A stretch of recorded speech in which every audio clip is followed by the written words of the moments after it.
Things are gonna get crazy!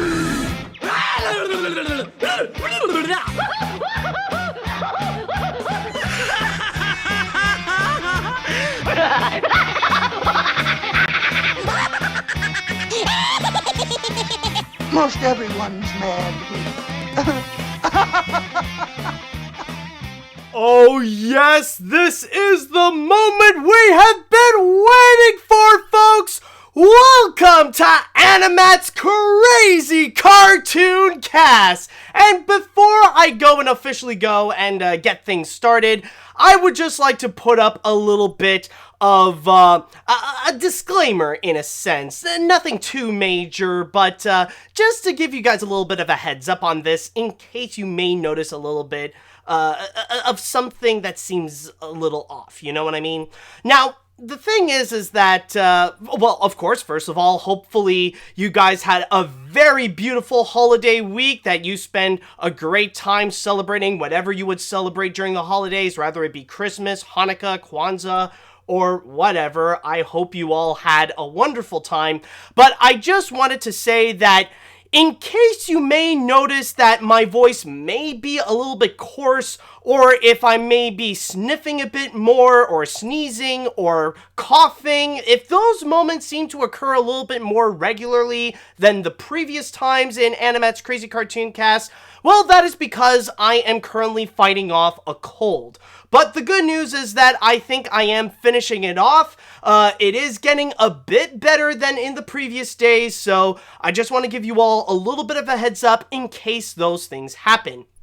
Okay, but with that said, considering that this is the holiday weekend, I would just like to go and emphasize the fact that during this time, there are very little to no animation news or even movie news to fully go and discuss. This is usually a week that it would run very, very dry. So yeah, it's a little bit unfortunate. There's not much to go and discuss, but thankfully, this is during the time that I like to take full advantage of it and make a true celebration, considering that we are in the last weekend of the year, and not just the year, but throughout the entire 2010 decade. I would like to go and take this little moment to go and look back at not just this week, but throughout the entire year. Yes, folks, what I'm about to do is that I'm going to be taking 5 of the biggest stories that happened this year, the biggest animation news that has occurred, the ones that are the most shocking, the most provocative, the most discussed about, the most exciting, the ones that truly emphasize the madness of 2019. And my God, this year there is no shortage of that whatsoever, because I'm sure we will have tons to go and discuss about. Yes, folks, welcome to the top 5 animation news of 2019. Considering that on my YouTube channel, I have been filling my videos, you know, like throughout this month. All I've been doing lately is just top 10 videos of just the top 10 worst of the decade, the top 10 best of the decade, and just recently I put out the top 5 best and worst animated films of 2019.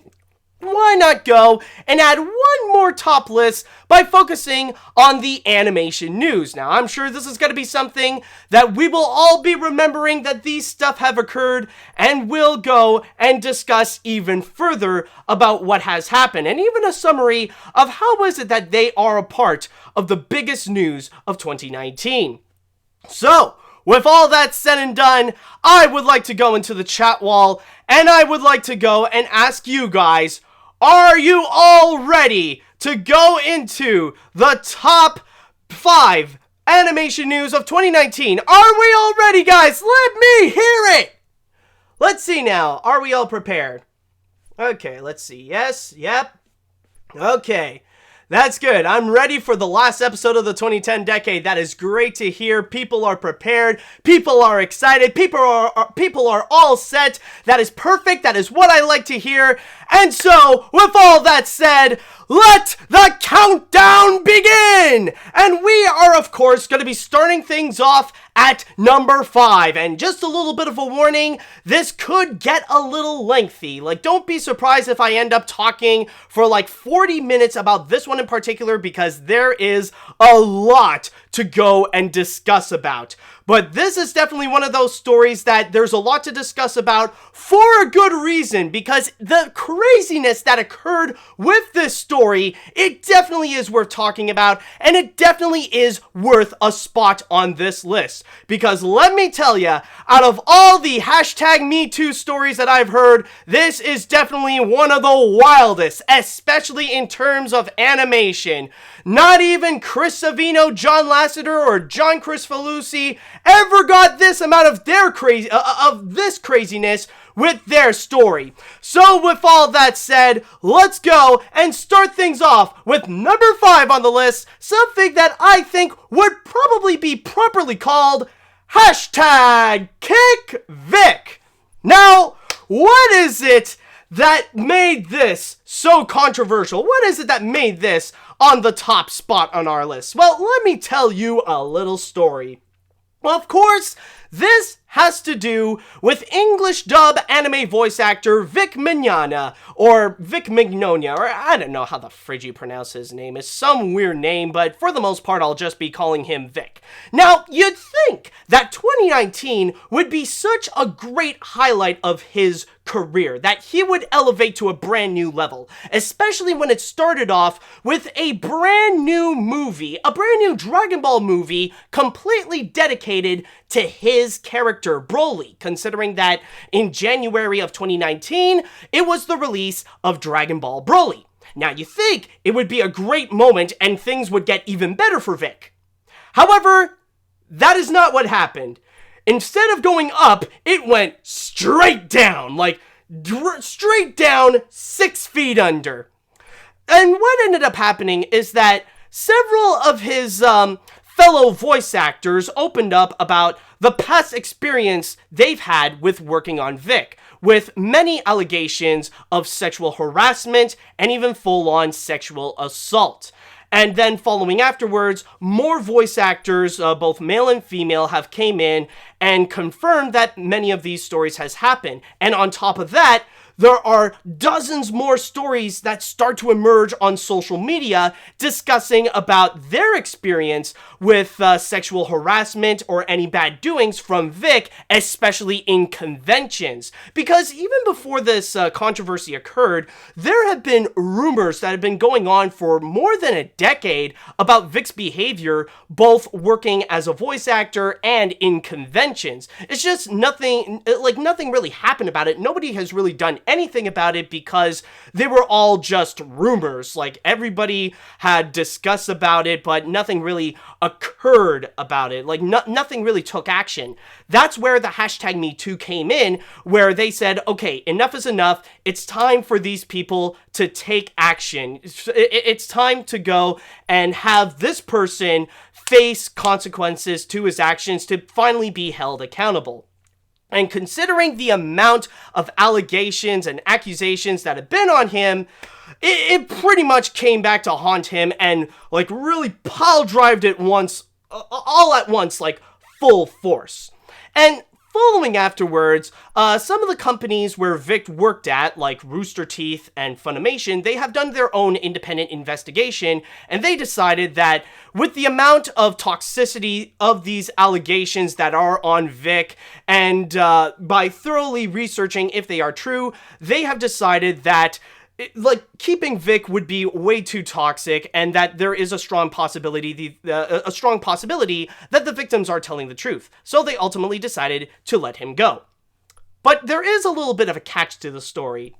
Now, this is where things get a little bit more different than many of the other #MeToo stories.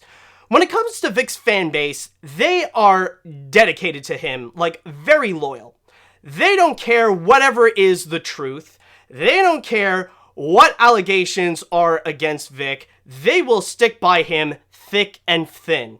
And what ended up happening is that in a small sector of the anime community came a massive political culture war. And I do mean political because a lot of it is driven by politics, mainly through their views of feminism and sexual harassment, and of course, the subject of the hashtag #MeToo, where there are two different sides of this entire battle.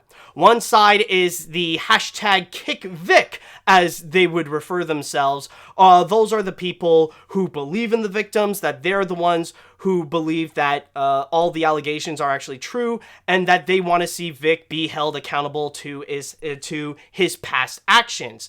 But then there is also another side, which they would refer themselves as I Stand With Vic, or Vic Stands, as more of a short thing, where they would go and support Vic by saying that he is completely innocent, women are just liars, all the accusations are nothing but lies, and they need to be silenced and taken down and put in their place, and all that kind of stuff, that they would side with Vic no matter what.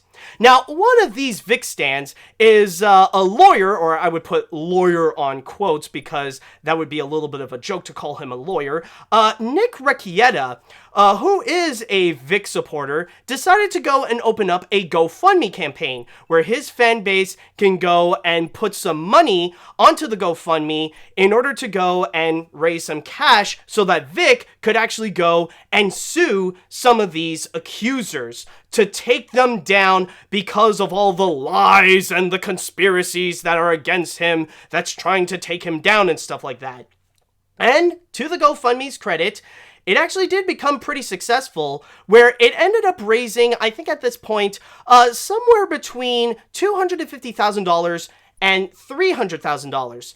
And essentially, Vic bought into it, and he decided to go and take action. With the help of Nick Rekieta and another lawyer called Ty Beard, Vic decided to go and sue some of the people that are said to be mainly responsible for Vic's downfall. So he went and sued voice actors Monica Rial, Jamie Markey, Monica's fiance Ron Toy, and Funimation. And if I may go a little bit into my source here through Dallas News, I believe he tried to go and sue for defamation, tortious interference, and conspiracy. Conspiracy, of course. Yeah, defamation, tortious interference, and conspiracy. So he tried to go and sue them. And what ended up happening, it was just an entire mess. Following the months afterwards, I believe Vic tried to go and sue all those people for like an obscene amount of money, for like $5 million, because his goal was really to try to take all those people down, like to take down the voice actors and to take down Funimation and stuff like that. But ultimately, what ended up happening was just a complete disaster. Now, some people say that it's because the defendants had great lawyers, they are highly professional, they know what they're doing, they know their way around this kind of situation. Or, in the case of Vic, lawyers like Ty Beard are just a joke. They are unprofessional to the point that Lionel Hutz from The Simpsons is a much better lawyer than either Nick Rekieta or Ty Beard. Or, in most cases, it's pretty much both. And pretty much Vic and his lawyers have pretty much become a massive joke in the lawyer community and anybody who has basic knowledge of law. And so from there, out of all the 17 cases that Vic had against those people and Funimation, none of them ended up succeeding. All of them ended up getting dismissed, which at this point, Vic now owes a grand total of more than $250,000 that he owes in terms of the defendant's legal fees plus sanctions. And this does not include his own legal fees that he has to pay himself. Allegedly, all that GoFundMe money has already been spent and done. Like, that money is gone. So everything has to go out from Vic's pocket. Now, you may think that at this point, this story would end here, but it doesn't seem like it. Because now, it sounds like Vic, Ty Beard, Nick Rekieta, and all those Vic stands, apparently they're gonna go for an appeal, which I will say right now, considering what has happened, especially with the court case, there is a 99.9% chance that Vic is going to lose this appeal. It will be dismissed, and he's going to owe even more money, possibly over $500,000. Like, I'll just give you a little bit of a warning right now on that.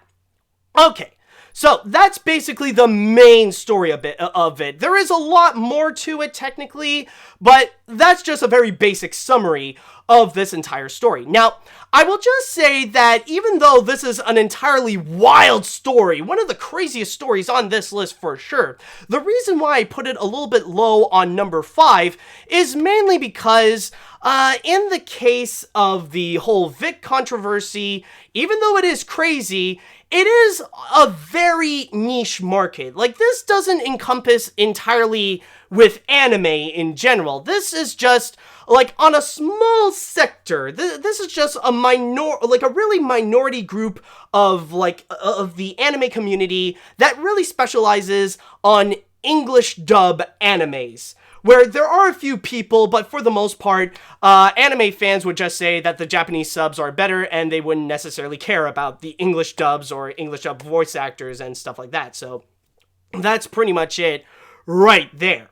So that's why I decided to put it at number 5, because, like, yeah, it's crazy, but it is it is one of those stories that's made just for a very, very niche market.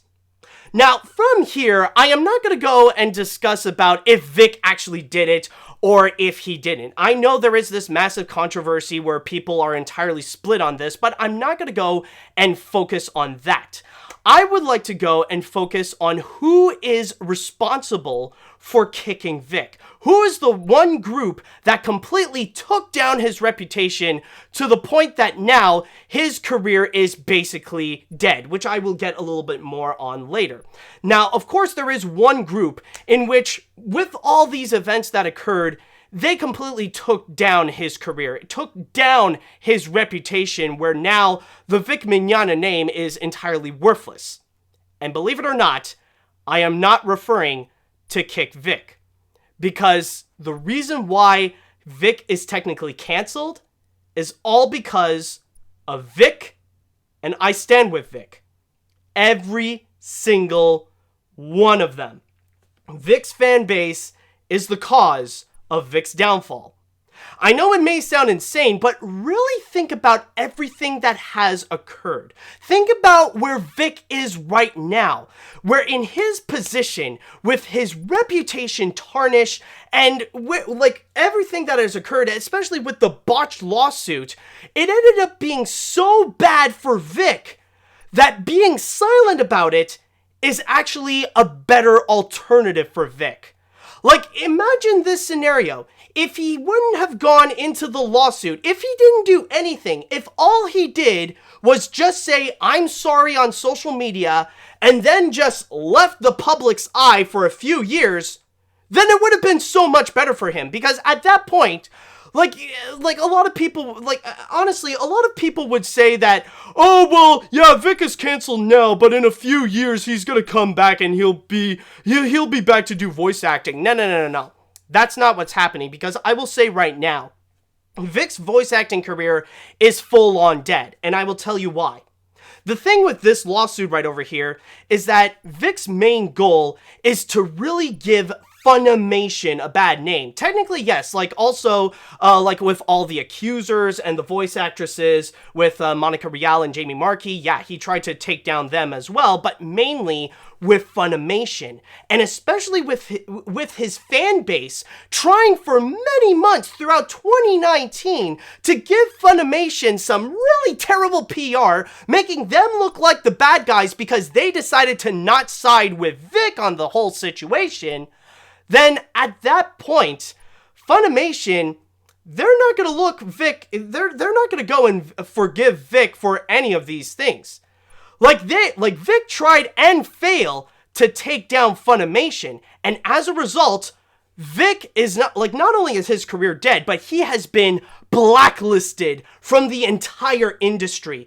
Vic has, do you realize, Vic went after possibly the biggest company that specializes in anime in North America. There are going to be plenty of other anime-related companies that are going to be focusing on that. They will pay attention and they will take notes, along with many other recording studios. So at this point, Vic's reputation is dead. If he hadn't gone and done this lawsuit, then he would have had a much better reputation right now. And maybe he would have gotten a little bit of a comeback few years later. Like, that could have happened, but he lost that chance. So what I'm saying is, if Vic would have shut up and not said anything about it, if his fan base shut up and not say anything about it, if those YouTubers never made a single video about the controversy, and if Nick Recchietta and Ty Beard did not get involved and try to push and force Vic into this lawsuit, then Vic would have been in a much better position than he is right now. Because here's the big problem with trying to make an entire lawsuit out of it. Because if you're really going out of your way to try to make something as big as a whole lawsuit to go after the people that did accuse you, then do you realize that it really makes you look bad? Because all this lawsuit did is convince more people that Vic actually did do it. It's making him look bad because a lot of people are going to be looking at this and they're going to interpret it as Vic trying so desperately hard to silence his critics, because that's technically the point of this lawsuit, is to try to silence the victims, is to try to silence all the accusers that Vic is a sexual predator and even possibly a pedophile, because a lot of these allegations are actually from Vic not only going after several girls in conventions and in the voice acting industry, but also like he wouldn't stop at minors. Like he would still go after them as well. Like there are some as young as 14 years old that they would have their story about Vic sexually harassing them as well. And the way that Vic really went after, really trying desperately hard to try to silence his critics through this whole lawsuit, he's pretty much putting out this wrong message. He's putting out a bad message that I am a straight white male and I have more privilege than anyone else. And if anyone disobeys me, then they shall be taken down because they should all obey me as a straight white male. And all that kind of, crap. But that really ended up falling flat in his face because every single case has been dismissed. And now that he has become the entire laughingstock of the law community and the law industry, he just now the grand majority of people now view Vic as a sexual predator, that he deserved what he got. He deserved to have his voiceover career be dead and to no longer appear in prominent conventions. Yes, I know there are a lot of people that will say, oh, well, technically, Vic still gets invited to conventions and stuff like that, but they're not real big conventions. They're not at the levels of the ones that Jamie Markey and Monica Rial would still go. And even at that, have you seen the pictures of Vic in those conventions? He could barely even get like 5 people at once to go and see him and get an autograph. So that's the big problem with this entire lawsuit. And honestly, if there's anyone that should be blamed for Vic ultimately getting kicked or getting canceled, it's Nick Recchietta, because Nick Recchietta is the one who's like the whole mastermind behind this entire lawsuit. And with this whole thing, it is either A, his hatred for women is so strong, like his incel mentality was way too powerful during all this controversy and with this lawsuit, that it entirely clouded his mind on how basic law works, or B, he doesn't care. He doesn't care about Vic. All he was trying to do is just scam Vic and scam his, try to go and scam his fans into getting more money. That all that GoFundMe money is already taken advantage by Nick and Ty Beard. And they're not the only ones trying to go and take advantage of Vic's misery and his fan base. YouTube grifters as well. The people people who claim to be prominent figures of I Stand With Vic, and people who pretend to be like the ones that are like, you know, the major prominent figures, the ones that they will say they are the heroes that will save Vic from the evil SJWs. You know the ones I'm talking about. People like the Umbrella Guy, Hero Hey, Yellow Flash, and all those guys. It is way too obvious that they do not care about Vic whatsoever. They are just doing it. Like, they constantly pull out, like, they constantly pump out videos almost at a daily basis even, trying to really make the most out of this controversy, to the point that they don't care what happens to Vic. They just want to try to get people's attention. They're just doing it for the views, and especially doing it for the money. Even one of them, the Umbrella Guy, was inspired by Nick Recchietta's little, like, potentially little scam on GoFundMe, that he made his own little scam on GoFundMe, where he's trying to pull this little sob story. It's like, oh, my family is poor, I don't have much money, I need your help, you know.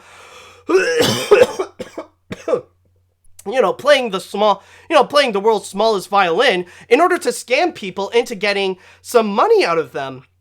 But they don't care. Their goal is to manipulate Vic's entire fan base to be completely radicalized, to make them think only what they want to think, to say only what they want to say, down to the point that the only thing they could think of is just watch their videos to give them fuel, not to necessarily say the truth, because the grand majority of what they say in their videos, they're pretty much debunked. They have actually been proven to be fake. But to go and radicalize them by giving them what they want to hear. To give the Vic fans to say that they're the heroes of this story, that they are the good guys, that they are the ones that are saving Vic, that they are the victims, and all that kind of stuff, that SJWs are evil, all feminists are evil, all women are evil, except for the ones that support Vic, and every single person who thinks Vic is a sexual predator must be taken down and must be silent and all that kind of stuff. And as a result, Vic's fan base has grown a serious toxicity to the point that it has become uncontrollable, that they have fully become extremists. The Vic fan base, because of these YouTube grifters, they have now grown to become what's basically the anime equivalent of the Proud Boys. Now, I am not saying that all Vic fans are misogynists. That is further from the truth. But all misogynists, incels, and women haters are coincidentally Vic fans, that they all side with Vic in this case. And from there, they would go and take extreme actions. Now, I'm not necessarily saying that, like, KickVic is all good and that the Vic fans are all bad and stuff like that, but the most extreme examples of actions that are taken way too far are all from the Vic fan side. From there, Vic fans would constantly go and harass anyone who's on the side of KickVic. They would go and send regular death threats, like on a daily basis, and they would constantly go and make these terrible things. Like, this is the reason why that many people nowadays view Vic's fan base as nothing but a bunch of trolls and cyberbullies. And that's pretty much it. That they have been so radicalized and so politically charged to be against social justice warriors, against feminism, and against anyone who dare defies Vic, to the point that they've grown such a massive toxicity. And that is exactly what ended up kicking Vic. That is exactly what ended up canceling Vic and what killed his entire reputation and his entire voiceover career. It's not necessarily KickVic that caused it, because all they did is point out the stuff that he has done. It's just raising up the allegations that have existed for many years that this is what Vic has done.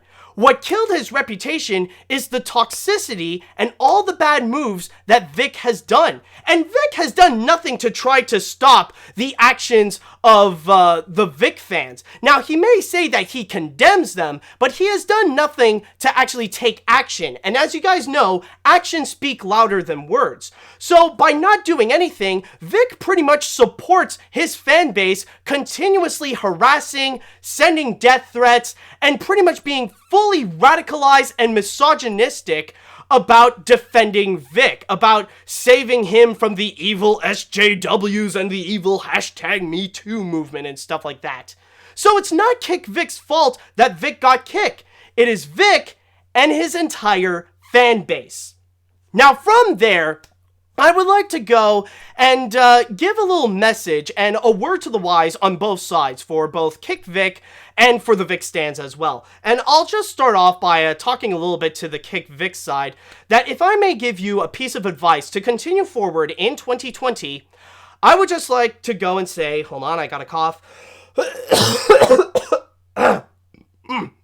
Excuse me. I would just like to go and say to KickVic people that don't become like the Vic stands. Don't go and attack. Your goal is to go and help. Now, I do understand that with KickVic people, there are a lot of controversial actions that they have done, and some that even I fully do not approve of. And there are some attacks coming from people like Jamie Markey and Dominic Sky and stuff like that, but I do understand their side of it because, in a way, they have been traumatized by it, that they do need some therapy after this whole controversy because of the abuse and the attacks that they have received, not just on the internet, but even in real life as well. Like, what happened to them is fully tragic. So I really do wish them the best of luck, that they should go and seek some therapy, that they should go and seek some help. So yeah, they have done some bad stuff too, but they do need a little bit of therapy because they did go through some serious trauma. But the one thing that I do want to say about KickVic is don't go and attack people. Your goal is to go and help victims, like the ones who have been abused by Vic and his fan base as well. So put your focus a lot more on that. You need to go and spread more positivity. Now, I know it's going to be hard to ignore all the Vic fans who are going to go and attack you and harass you, but just stick to the facts. Show your evidence that Vic has indeed done these things. And if they refuse to believe it, well, then that's their problem. They're the ones that are delusional to only want to believe literally what they want to believe instead of actually looking into the facts, because they are so desperate into having things their way instead of like letting life actually happen, instead of believing what is the truth. So from there, don't go and become like the Vic fans and become attackers and go and attack people on social media who are not on your side. And especially don't look for people to go and attack. Your goal is to help others. And besides, excuse me, what I want to say is you're better than them anyways. You are, by sticking with the positivity and sticking with helping with others, you're better than Vic. You're better than the Vic stands. So just focus on positivity and helping out with the victims instead of just going out for the attack. Besides, that is what the block button is for on social media. And if I may take a moment to talk to the Vic stands, to the people who do side with Vic. Now, what I want to tell you is that I am not here to say that I want you to believe in the accusers and say that Vic is a sexual predator. I'm not saying that. Whatever opinion you may have on the situation, that's your opinion. I'm not saying that you should switch sides or anything like that, and I'm not shaming you. I'm not saying that you're all terrible people. I'm not saying that you are bad, that you should be ashamed of yourselves, and I'm not spiting you. I'm not doing I'm not trying to do that at all. What I want to say to you, and the best advice I can give you, is just move on. To give up this whole controversy and just move on. Because really, it is at the point where Vic's toxicity is just so bad that there's nothing that you could really gain from it. And I'm not even saying that you should let go of Vic as well. I'm not saying that you should view Vic as entirely of a bad guy. If you enjoy his voiceover works, then enjoy his voiceover works. Even I'll admit, I did enjoy his performances as Uncle Crow in Ruby. Like, I will give it that. If you enjoyed his voiceover works, that's perfectly okay. And if you have any good memories with Vic at conventions, I'm not taking that away from you. It's just right now, what I want you to do is just escape the toxicity. I want to bring you out of that, to bring you out of the toxicity of of Vic and also the toxicity of his fan base and not become like the extremists of the Vic's fans. And I don't care about, like, what is happening with KickVic. I don't care about the whole toxicity with KickVic. Because honestly, the reason why most of the actions from KickVic, like, those people can get away with it is mainly because, like, that's on the Vic fan side. That's because it's the Vic stand's fault why KickVic got away with so many controversial things. It is mainly because we know very well of the intentions of Vic stans who want to constantly blame KickVic. It is not because of their actions that are so bad. It is mainly because you want to use KickVic as a scapegoat so that you can get away with your actions without facing consequences. So I'm not focusing on KickVic here. That's why I barely focus on KickVic. I just want to focus on you, and you know that there are problems with the Vic community. And you need to get out of there as soon as possible in order to become a better individual. Because let me tell you the secret truth about being an anti-SJW. Let me tell you the secret truth about being an anti-feminist and stuff like that. Do you know what you get for being an anti-SJW and an anti-feminist and stuff like that? All you get is just burned bridges, you lose friends, you end up being miserable, you end up being constantly angry all the time, you constantly get labeled as a bigot because I'm sure as a Vic stan, you always get labeled as a woman hater, an incel, a misogynist, and all that kind of stuff. And the only people who want to be close to you are people who want to go and take advantage of you. People who say that they're your friends, like the Umbrella Guy and Nick Rekieta, but in truth, they just want your attention. They just want your views. They just want your money. That's it. They don't care what you think. And besides, I will say right now, when it comes to those YouTubers, their days are numbered. Like, they're going to get their channels inevitably deleted because of one of two things that will happen in the near future. It is either A, because of the YouTube's new harassment policies, that they will notice how they are treating SJWs and KickVic and people like Mars Girl and Monica Rial and Jamie Markey and stuff like that. They will notice that, and they will permanently terminate their channels once and for all. That, or if the Vic stans do realize that these grifters are full of crap and they will turn against them, then what they're going to do is that they will delete the channels themselves. They'll delete all their videos, they'll delete their entire channels, because if there's one thing that these grifters are more afraid of than anything else, it's to be held accountable to their actions. So from there, I'm just saying, their livelihoods and their YouTube channels, it doesn't matter what they say, and it doesn't matter what proof they have of Vic's innocence, because it's going to be deleted sooner or later. So I'm just giving you all a warning. So ultimately, I just want to go and offer you an escape from the toxicity, because you deserve better than this.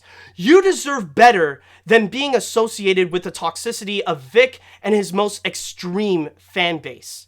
You deserve better than this, and I want you to get out of it. Now, you may keep your opinions on Vic and stuff like that, but treat it no differently than what your opinion would be about Star Wars: The Rise of Skywalker. No different than your opinion on, like, Frozen 2 or Spies in Disguise. Just keep it as an opinion, and that's it.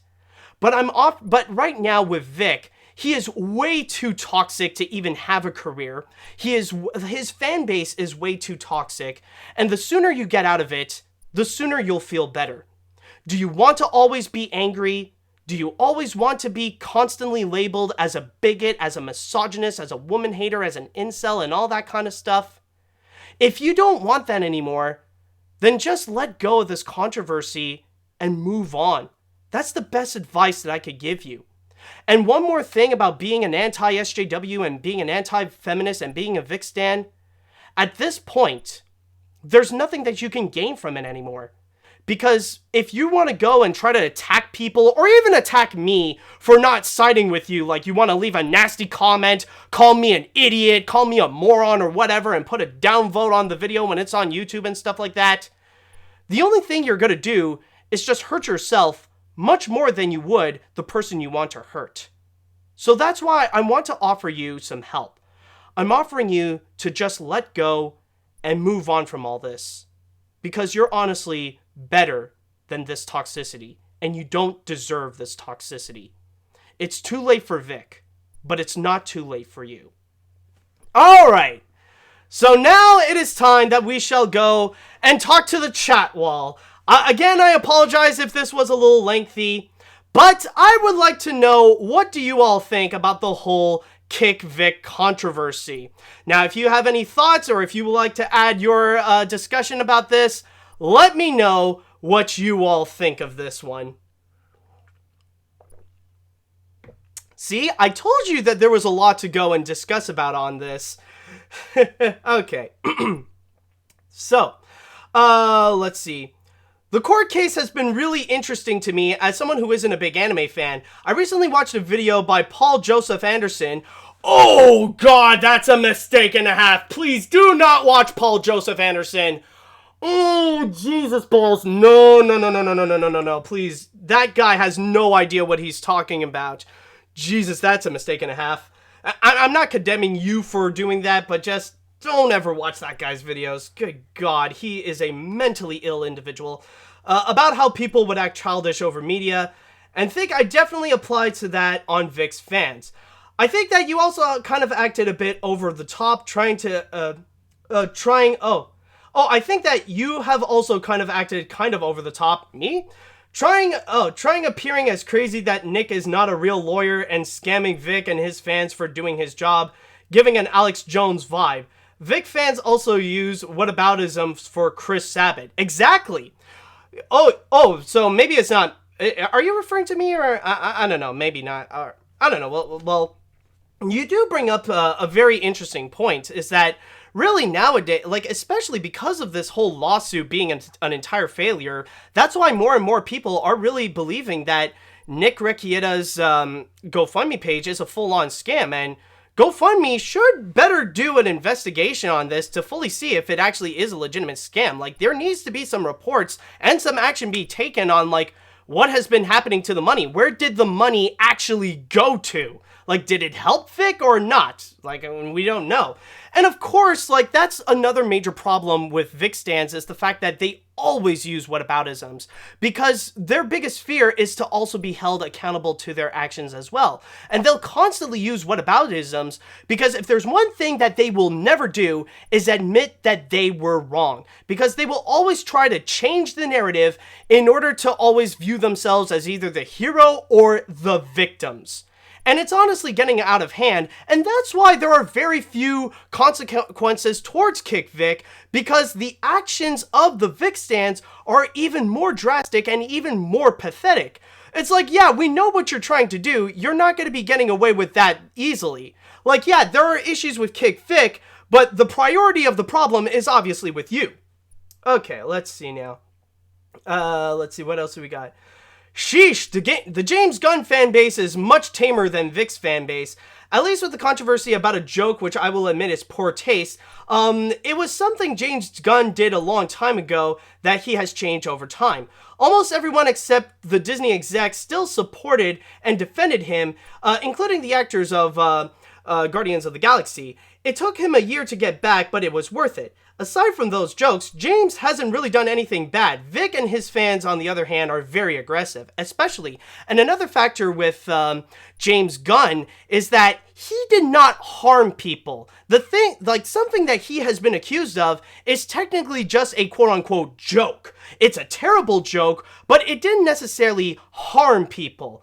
What Vic has done and what his fan base has done, it harmed people. This is something that some of the people will, like, some of the actions that the Vic stans has done, like, people will need to go to therapy for this. Like, they have been emotionally and mentally scarred, or even worse, physically scarred as well. So that is the big difference on this. Okay, let's see now. I really think Vic deserves this punishment. One thing I want to add is that Mars Girl supported the #KickVic movement, and at one point the Vic fans almost suspended her Twitter account. I say this before and I'll say this again, the more I hear about the toxic fandoms, the more I feel like the internet has been taken over by douchey McNitpicks. Yeah, and that is also another thing, because like, as time moved on, and this is something that did happen recently, where Vic stands are trying to desperately silencing some of the prominent people of KickVic by suspending their accounts, that right now, it shows how desperate they are, that they want to have a win no matter what, that they have become an enemy of the Constitution, that they know that one thing that destroyed Vic's reputation is freedom of speech, and they want to try to take away that freedom of speech from the KickVic people. That's why we ended up seeing people like Mars Girl getting temporarily suspended. Which, like, even some people in the Vic fans, among the Vic fans, they say that it was not cool. But unfortunately, the extremists, they will do whatever desperate lengths in order to go and defend Vic, even if it is to silence other people, to silence their opinions, and to take down their social media, because these people are desperate to defend a straight white male and to defend the straight white male privilege. So that is also another major thing.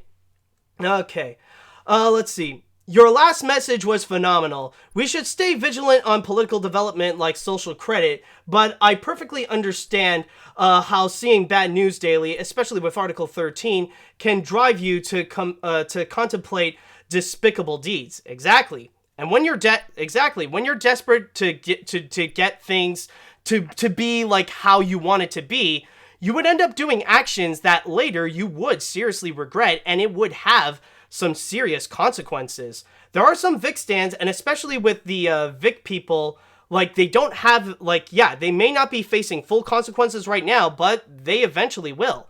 Like, trust me, say goodbye to the livelihoods of Nick Recchietta and the Umbrella Guy very soon with the stuff that they have pulled off and the stuff that they did in order to truly take down Vic and take advantage of their fan base. Let's see now. I'll go and read one more comment before we jump on to the next story. Let's see now. Wait, why did AniMat pronounce Paul Joseph Watson like Paul Joseph Anderson? Oh, did I mispronounce his name? Oh, wow, I must have gotten the wrong person, but anyways, the guy is such a notorious racist and white nationalist douchebag that he doesn't deserve to have his name be pronounced correctly. He's a deplorable dickbag that should have his livelihood and his social media be taken down. Honestly, the guy deserves to go to prison. Anyways, let's see now. Aside from the coming up, I'm glad this case came to an end. Yeah, there is the appeals, though. Vic has no one to blame but himself and his fan base for this, and the damage is far too great for anything to be done to fix it. I just hope in the future the stands can learn something from this. I definitely do hope so as well. So, I definitely do hope that there is a conclusion to this and that we can all move on from the whole Vic controversy. And especially with the fact that the animes are still going to be there. We're still going to get Ruby. We're still going to get Dragon Ball. And especially the new guy who's going to be playing Broly, he's been getting high praise, even towards, Vic fans. They're loving him. And even the grand majority are saying that, the new Broly is way better than Vic. So at least there is that, and I hope there is an end to this, and I hope the anime community can heal from this as well.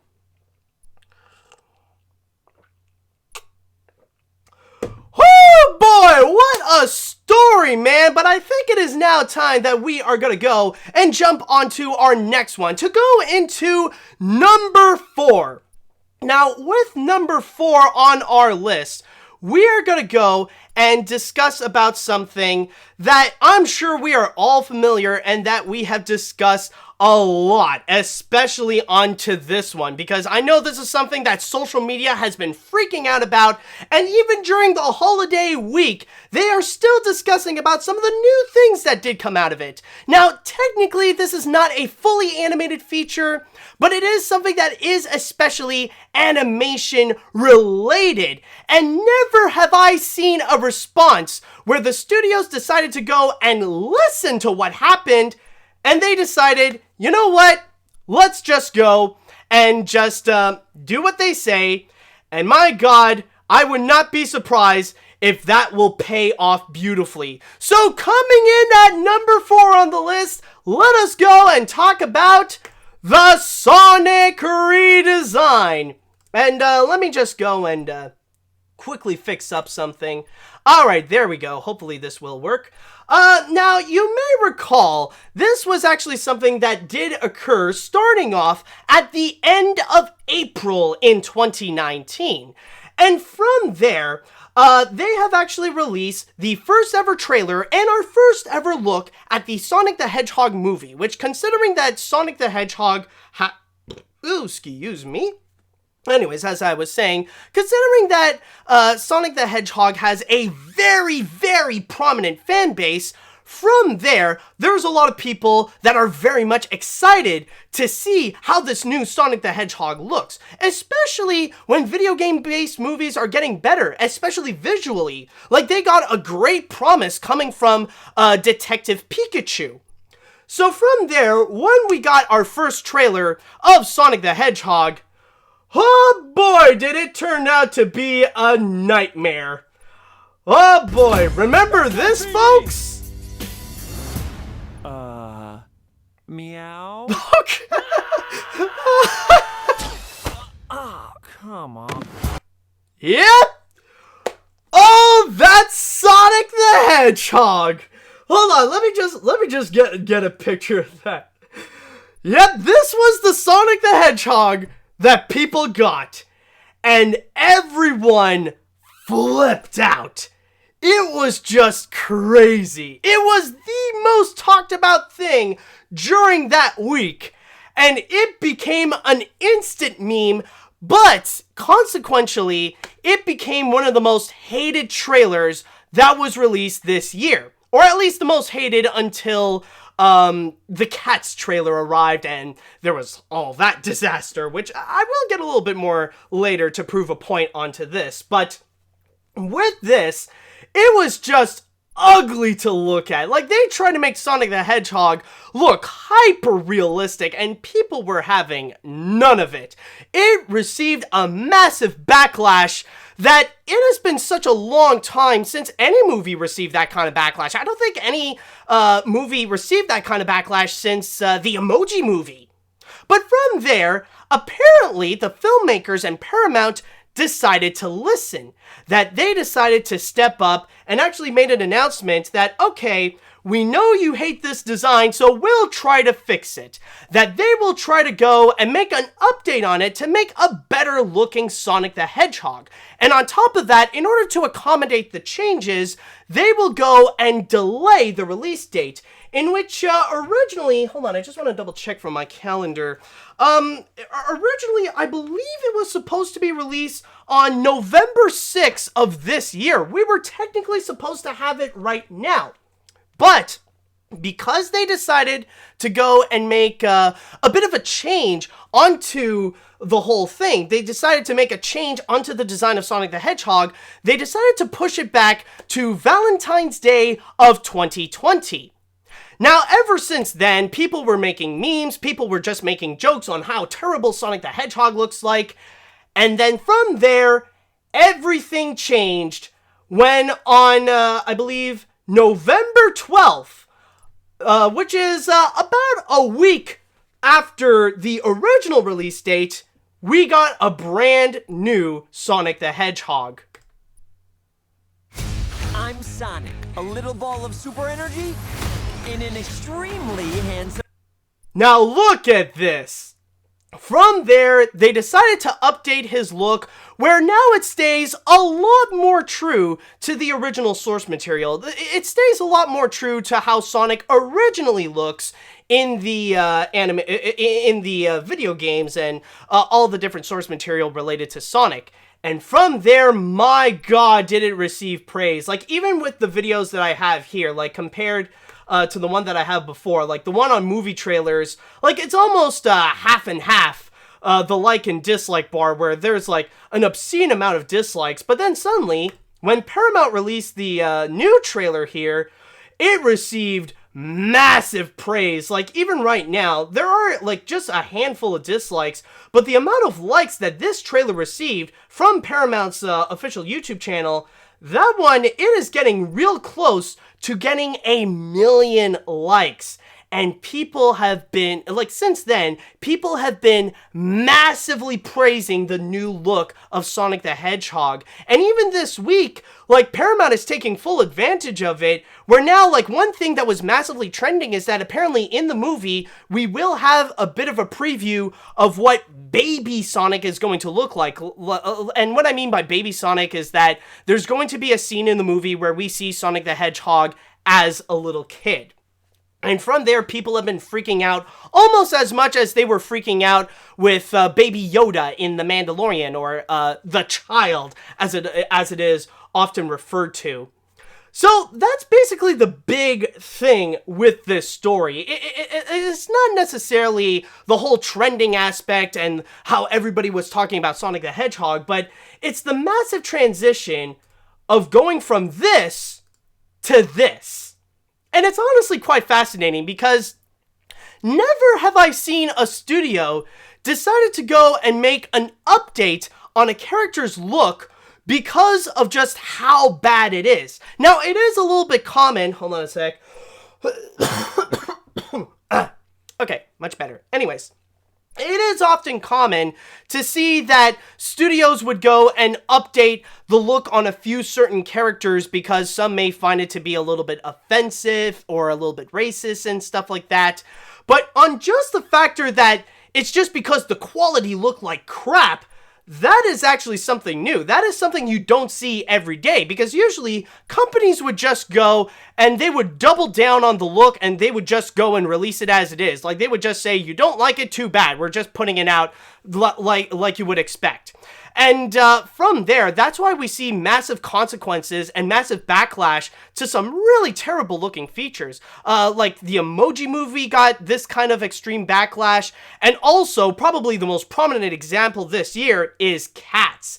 Cats pretty much became an example of like the complete opposite of what happened with Sonic the Hedgehog, where they constantly tried to double down on the look, even though everybody hated it as much as this Sonic the Hedgehog, where with Cats, people were freaked out of the ugly hybrid of like human cats just parading and dancing around, that it looks so freaky. And technically, yes, Cats did try to do a little bit of an update, but it was way too late. They decided to go and update and improve on the visuals just after the opening weekend, which they literally should have done months ago. And now they are facing serious consequences where the movie has become a total box office bomb. And I think it was just announced not too long ago, I think probably yesterday, where they actually did announce that with Cats, they completely pulled it out of the awards race, that they stopped promoting it for your consideration. Consider to put Cats in all these awards and stuff like that. They decided to pull it out because of how much of a disaster that movie has inevitably become. But with this one, this is something that they decided to go and listen.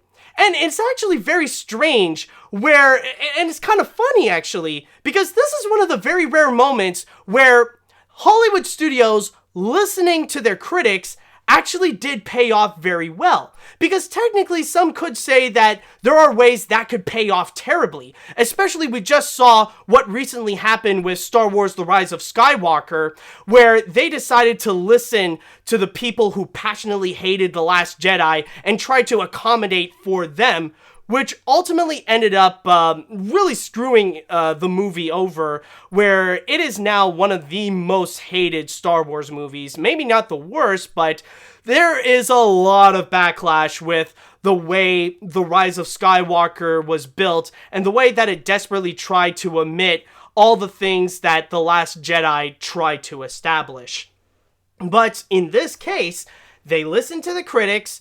They decided to go and update the look on Sonic the Hedgehog, and even I have to admit, it definitely looks so much better. It definitely looks appealing. Like, this is honestly as good as the way that they build up Pikachu for Detective Pikachu and all the other Pokemon in that movie.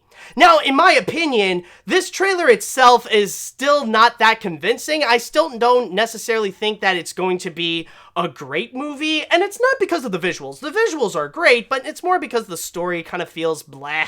It feels generic, it feels dull, and even the humor doesn't necessarily feel all that great. But I will give them credit, and I will give them praise for actually giving an update to Sonic the Hedgehog that actually does look good. And if this, like, honestly, I would not be surprised if this will pay off for Paramount very well, because in recent years they have been struggling, but this is probably the huge success that they honestly desperately need at this point. This is going to be the film that I know a lot of people are highly anticipated for this feature, and because of the way that they did fix Sonic's look, it's going to be something that will get, that will make big bucks at the box office. I wouldn't be surprised if this is going to be a huge hit whatsoever, and I can imagine that in the following years to come,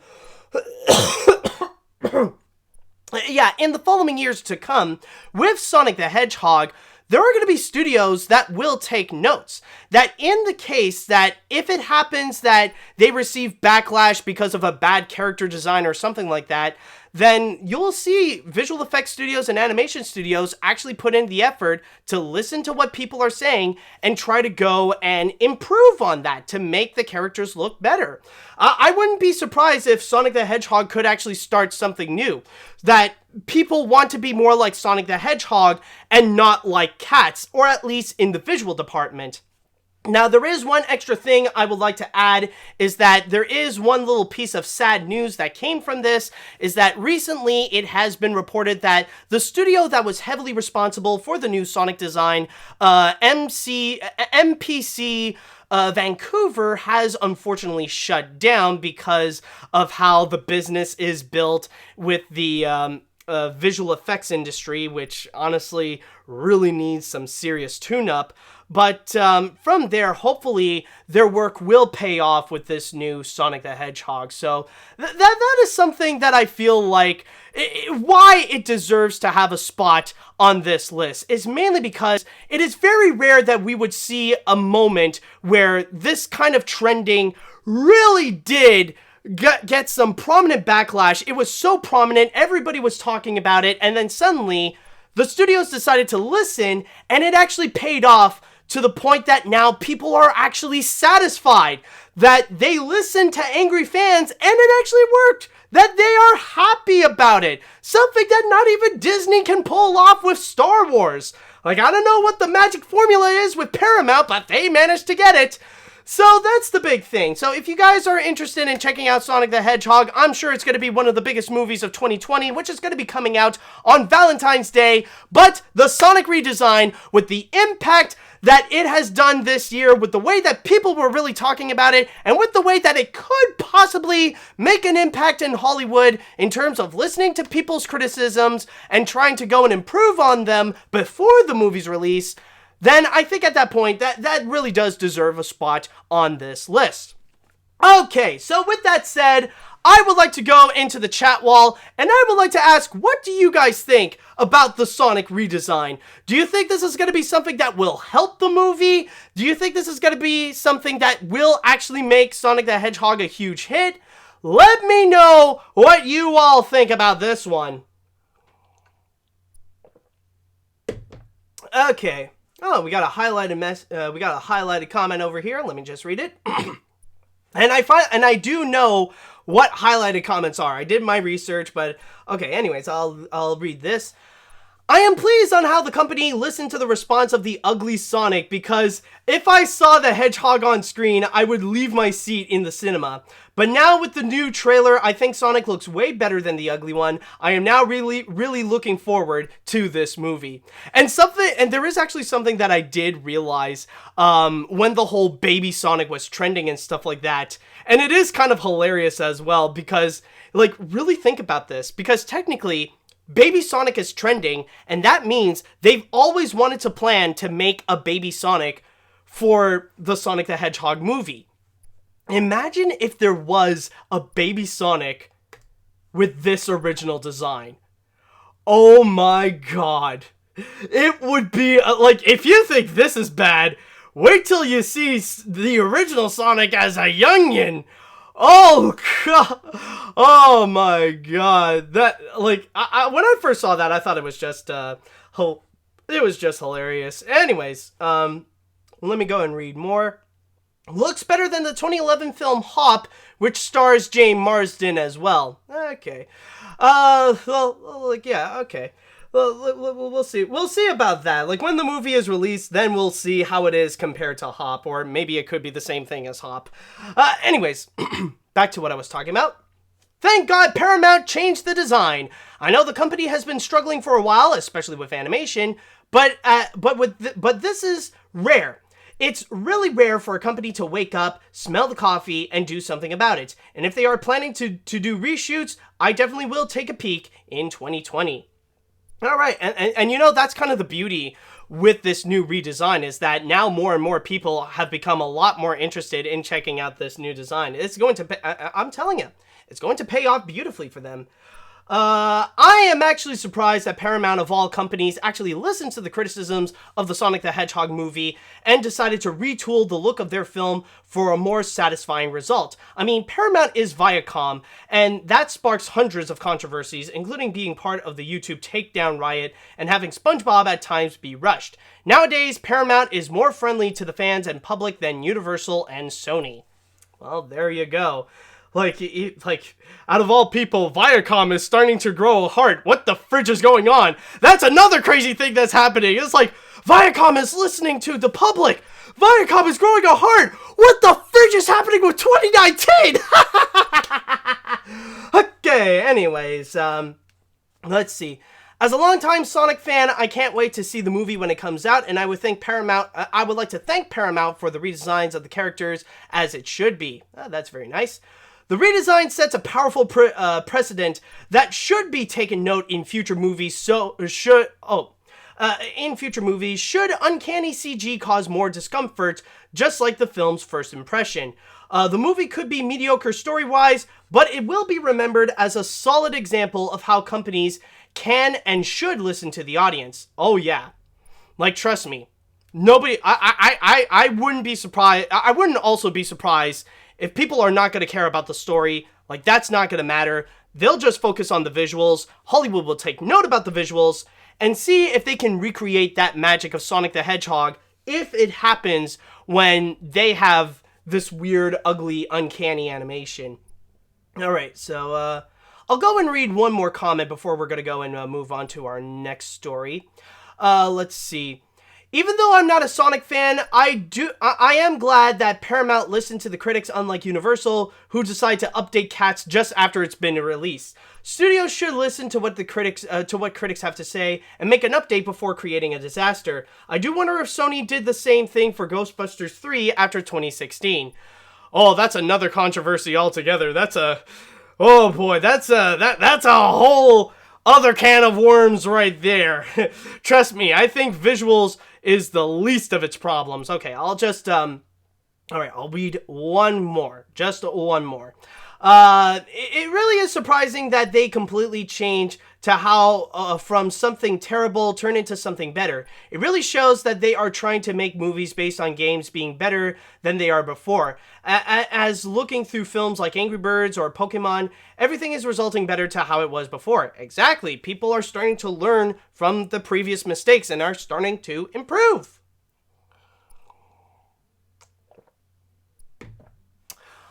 Okay, so with that said, it is now time that we are going to go into the number 3 spot. And unfortunately, when it comes to number 3, we are going to go a bit on a sad note. In a way, you could say that this is a little bit of this section's in memoriam, where we are going to be looking back a little bit at some of those who have died, but one in particular I would like to highlight on this spot. Now, there have been a lot of very unfortunate deaths this year. There have been those that unfortunately left us a little bit too young even, or it kind of feels a little bit too soon. We have seen the passings of many prominent figures in animation, which includes the very prolific animator Chris Riccardi, voice actress Russi Taylor, the voice of some Simpson characters like Martin Prince, and of course the modern voice of Minnie Mouse, and even the founder of the Disney Archives, Dave Smith. There have been a lot of prominent figures in animation who is unfortunately no longer with us. But then there is one more that has passed away. And out of all the people in the field of animation, this is the most unfortunate loss this year in animation. So coming in at number 3, I would like to go and discuss about Richard Williams. Yes, famed animator Richard Williams has unfortunately passed away this year at the age of 86, in which this has happened in the middle of August. Now, for those of you who don't necessarily know Richard Williams, well, welcome to the animation community. No, but in all seriousness, Richard Williams, probably the most famous thing that he has ever done is be the directing animator of Who Framed Roger Rabbit. This is the guy who is responsible for not only making Roger Rabbit a beautiful looking film with some amazing looking animation, but he also knew the technique on how to beautifully blend animation with live action in a way that has never been done before. We have seen it a few times happen in the past with movies such as Song of the South and The Three Caballeros, but with Who Framed Roger Rabbit, they pretty much took that to the next level, including cartoon characters interacting with real live objects in a way that just seems completely seamless. But it's not just that Richard Williams has worked on as well. There have been several other projects that he has been well known for displaying such beautiful artwork. Like really one of those few people that truly made animation look like a true art form. Like this is the kind of stuff that you would put in a museum. He has been known for making the introductions and making cartoon segments for stuff like the Pink Panther movies, oh crap, what was it? The Charge of the Brigade or something like that. I forgot the name. It sounds like Charge of the Light Brigade. Chadwall, if you can help me, if you know what I'm talking about, is it called Charge of the Light Brigade that Richard Williams worked on? I'm trying to remember. Like that is also a very beautiful piece of animation right there. And then also, he is noted as the director of, okay, so it is Charge of the Light Brigade. Okay, so I got that right. So, yeah, the Pink Panther, Charge of the Light Brigade, countless of commercials, and also being the director of Raggedy Ann and Andy, A Musical Adventure. But probably his most notorious work, it was his attempt at trying to create what he often referred to as the greatest animated feature of all time. And I'm talking, of course, about The Thief and the Cobbler. And that movie still holds the record of the longest production history ever for a movie, going for nearly 3 decades, from the start of his project when he decided to go and produce a movie based on the tales of Nasruddin, all the way till the movie got officially released, I believe, in 1992. And keep in mind, he started it all the way back in 1964. And the story of The Thief and the Cobbler, it is a very tragic story, but inevitably with time, it did get a bit of a happy ending. And even though there was a period when Richard Williams really wanted nothing to do with The Thief and the Cobbler whatsoever, he started to grow a bit of a heart, and he did appreciate his time with the project. So there was The Thief of the Cobbler, and there was even one project that he was working on until his death, which was based on a Greek comedy. And Chatwall, if you can help me out as well, you can also help me find the name of this Greek comedy that Richard Williams tried to create. And some people are saying, well, technically 1993 or 1995. Keep in mind, with Thief of the Cobbler, there were several releases. There are several versions of the movie. There are several releases. So this is complicated. But okay, yes.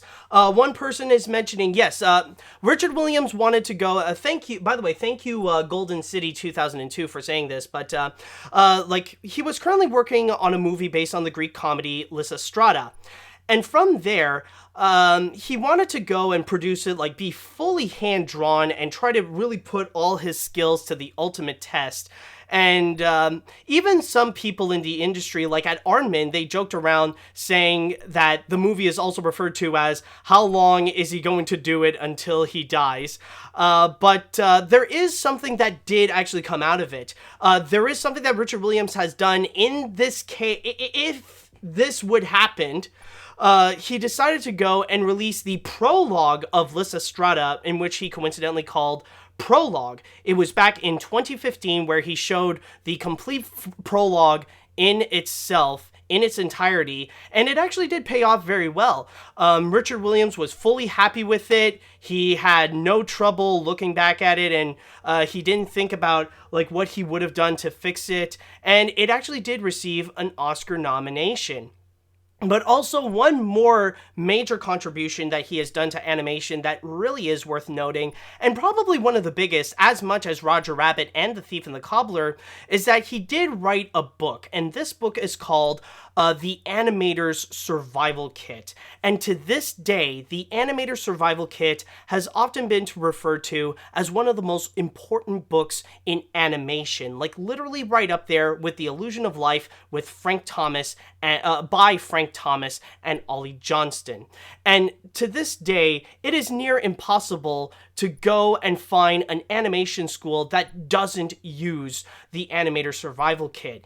In there, Richard Williams put everything he knows about animation and everything he has been taught by the old masters onto this one book to keep the spirit and the professional technique of animation alive, so that future generations can learn and understand how to properly do some smooth and clean and beautiful animation for themselves.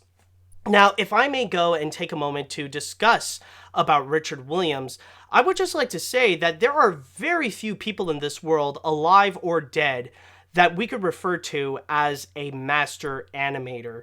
And Richard Williams is undeniably one of them, especially when he was trained and he was mentored by not just one, but many different old masters of the field of animation, where he kept in touch with many of the people from the Nine Old Men, especially with Milt Kahl, and then he also got in touch and made good friends with Art Babbitt and Ken Harris. And many of those guys would go and look back and they would reminisce about their old times working on animated films by Disney or cartoons from Warner Brothers. And they would discuss about their techniques with what they would have done, and even mentoring the animators working at Richard Williams's animation studio in order to improve their craft to get their level up to Richard Williams's, and so they could also go and provide help in order to create like some of the commercials, with some of the title intros, or especially working on The Thief and the Cobbler. And from there, you could definitely tell that Richard Williams took animation very seriously and took the mentorship to heart in order to go and create his own craft. And what I think really does stand out with Richard Williams's animation is the way that Richard Williams knew exactly how to take a cartoon character and really make it feel three-dimensional with no help from the computer whatsoever. Like when you would look at something like Who Framed Roger Rabbit, or even Raggedy Ann and Andy, or even some of the clips that Richard Williams has done himself for The Thief and the Cobbler, you could see the large amounts of depth that's in there, that it really does feel like there is some 3D, like he really did take the illusion of animation, the perception of what is it called? The persistence of vision, if you will. Like he looked like he took the medium, like he knows how to take a piece of paper and really know how to craft it to make the characters look like they are moving in all different directions, not just up, not just down, not just left and right, but all different sides. He knew how to make the medium of animation and push it to a brand new level, not only making it a lot more psychedelic with what you have seen with Raggedy Ann and Andy, a musical adventure, but for me, This is the case for many others, but like my personal favorite piece of animation from Richard Williams, it easily has to be the chase scene between the cobbler and the thief, when the thief took Princess Yum Yum Shoe and the cobbler tries to retrieve it back, and then you see them in this massive chase scene where they really play with optical illusions, and this is something you don't see every day. It is very rare to see animated films actually play with optical illusions, where you would see like all these different spirals, like you would see how like the scene would play with your perception with what has depth, what does not, what is three-dimensional, what is flat. And it was such a beautifully crafted scene. And it really shows the advanced skills of Richard Williams. And yeah, there is a reputation with Richard Williams that he would push his animators way too hard. But that is because he also pushes himself way too hard, but maybe harder than most anyone else, in order to make animation as amazing as possible. You gotta keep in mind, with The Thief and the Cobbler, he seriously wanted to make it the greatest thing animation has ever seen, ever since Snow White and the Seven Dwarfs. It was really what he tried to do was highly admirable. And yeah, there have been a few tragedies that have happened in his life, especially with what occurred with The Thief and the Cobbler, but the good news is that he did make peace with it. And even though it does suck that we'll probably never see a completed version of either Lysistrata or Richard Williams' vision of The Thief and the Cobbler, but at the very least, at least we did get something out of it. At least we did get prologue. At least we got, the Academy version of The Thief and the Cobbler, which shows, some of the uncompleted footage that shows, this is technically 100% Richard Williams' vision of it. But overall, it is very tragic to see him go, but at least one thing is definitely for sure with Richard Williams. He did leave the animation industry much better than what it is before. This guy truly is an individual that has changed animation for the best, and really is the one, more so than anyone else, that has preserved the art of animation that has been done all those decades ago from the old masters, from the 9 Old Men, the Looney Tunes animators, and all those guys. He really did elevate it in order to ensure that new generations can still learn that old art, like how they used to do it, and that hopefully they can continue that tradition in order to keep producing animation to be as beautiful as it can be. And not just necessarily to keep it on just hand-drawn, but also to use those skills to see if they can also make that beneficial for something like computer animation, for video games, for stop motion, and all different uses of visual effects. Richard, honestly, there are many animators that are in debt to Richard Williams' contribution to animation, and I think we are all in debt and in gratitude with what Richard Williams has done. So I think overall, I just would like to say thank you so much, Richard Williams, for everything that you have done. And it's sad to see him go, but it's great to see him contribute some amazing things for animation.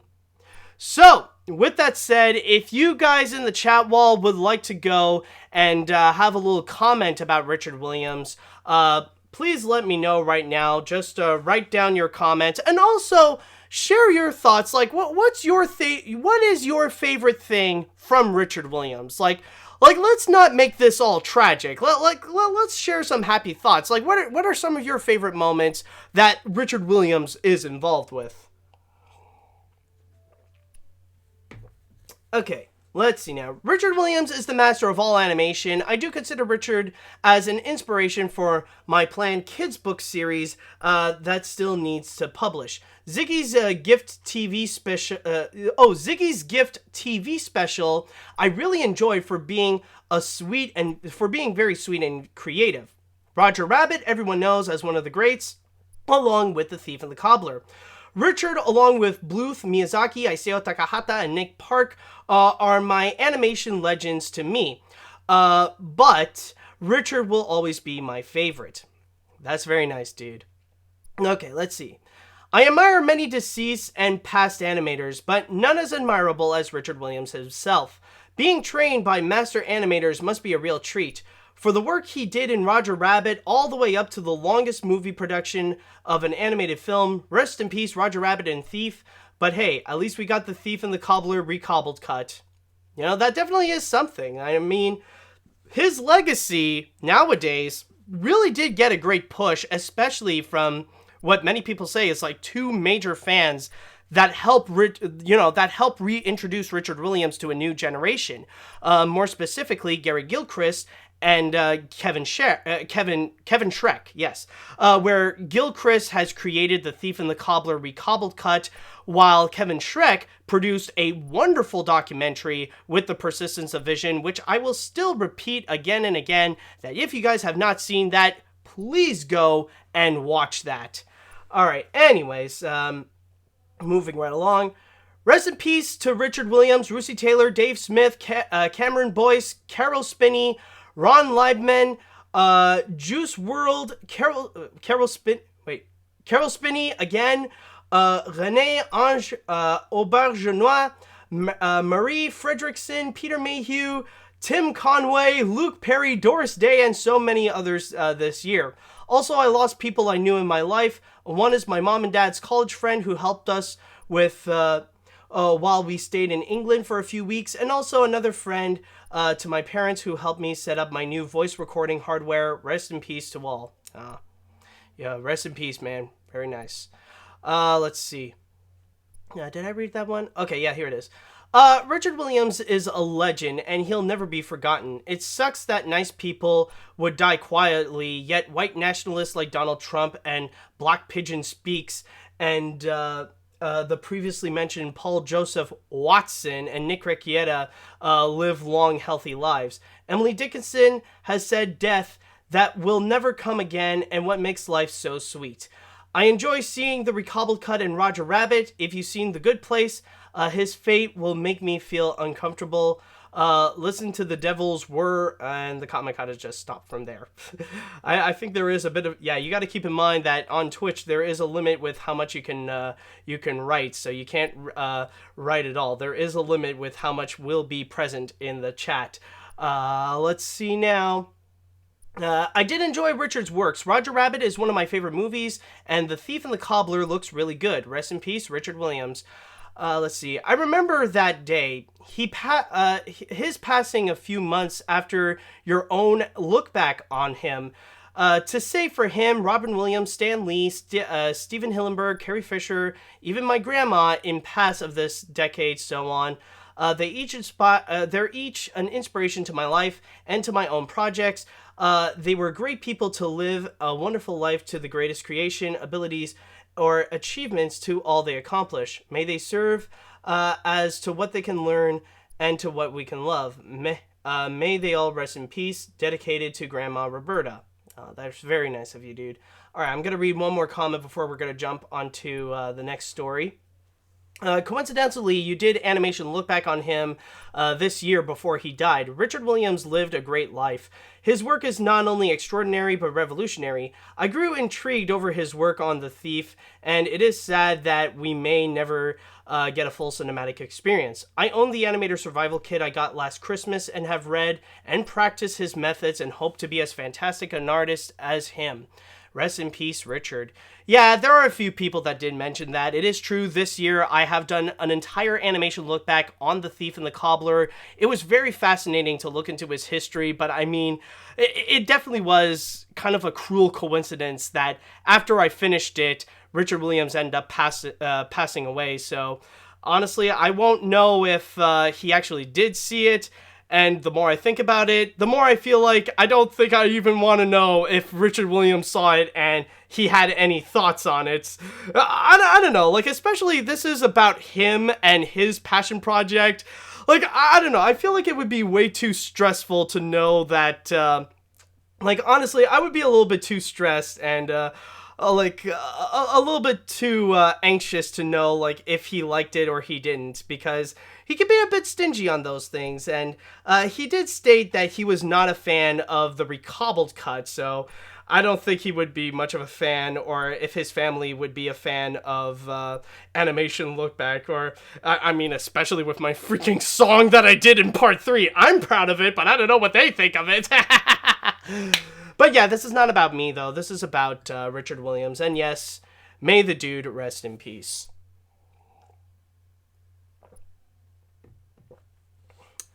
Okay, so the next story for number 2 right now. This might be something that might enrage some people. That might get some that will be a little bit upset. So I just want to say, brace yourself, guys. So for number 2, I just want to ask, and, some people, like, I know it's an old discussion, but I just want to know from the chat wall, first of all, can we all agree that the Lion King remake from this year is an animated film? Would you say yes or no? Let me ask that, first of all. Can we all agree that it is an animated film? Let's see. Yes, possibly. Yes, sure. Some say 50%. Yes, we got one no. Yes, okay, so basically the grand majority of people are saying that the Lion King remake is indeed an animated film. So from there, as it is an animated film, and especially because, like, I think it does make it official that even Hollywood is starting to recognize it, because at the Golden Globes, it is nominated for Best Animated Film. So from there, we don't just call it an animated film, we should also call it the highest grossing animated film. So coming in at number 2, Long Live the King. Now, there is no denying right now that The Lion King is one of the biggest animated features of all time, or basically one of the biggest movies ever, where it already started right from the bat. Like, it has a massive opening weekend of $192 million. And keep in mind, this is a much bigger opening than Star Wars: The Rise of Skywalker. So already it hit big right off the bat. And then following afterwards, they would go, like, this movie would go and perform extremely well. Like, it would perform massively, where it dominated the box office. And in just 3 weeks, I kid you not, it already made $1 billion. And it already climbed up the ranks, so much so that it broke several records. So I just want to start things off by looking into the numbers, which I'm going to be reading in my source here through Box Office Mojo. So, if we look into the statistics, its domestic total right now is, it made around $543.6 million domestically, an international total of $1.1 billion, which also makes it the first animated feature to make over $1 billion overseas. Ooh, excuse me. Just need to coordinate with my stomach there. But anyways, going back to this, the worldwide total, oh boy, is it a big one right here.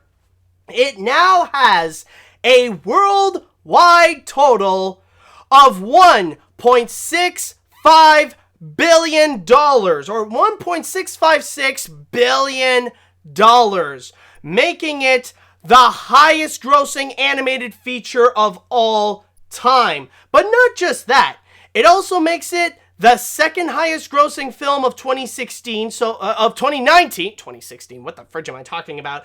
The second highest grossing film of 2016 so far, right under Avengers Endgame. It is also the second highest grossing PG film of all time, or at least domestically, right under Incredibles 2. And also, No, that's pretty much it. Okay, no. There might be a few other records, but I think those are the biggest ones right now. It is the second highest grossing film of 2019 and the highest grossing animated feature of all time, surpassing Frozen, which had its record for nearly 6 years. So that's pretty insane right now that this movie managed to really make that, like, $1.656 billion. Oh, and also there is another record, technically, that this is also the highest grossing Disney live action remake of all time. Well, I guess technically the highest grossing Disney remake. Like the remake's based on their classic animated features, since it is based on the 1994 animated masterpiece. What is wrong with my brain? And somehow I cannot register dates well like this. Okay. Anyways, going back to what I'm talking about. So how the fridge is it possible that this movie managed to make so much stupid money like this?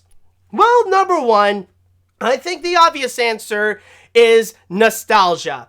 Because it is safe to say that more than any other company, Disney knows how to profit off of nostalgia, especially when it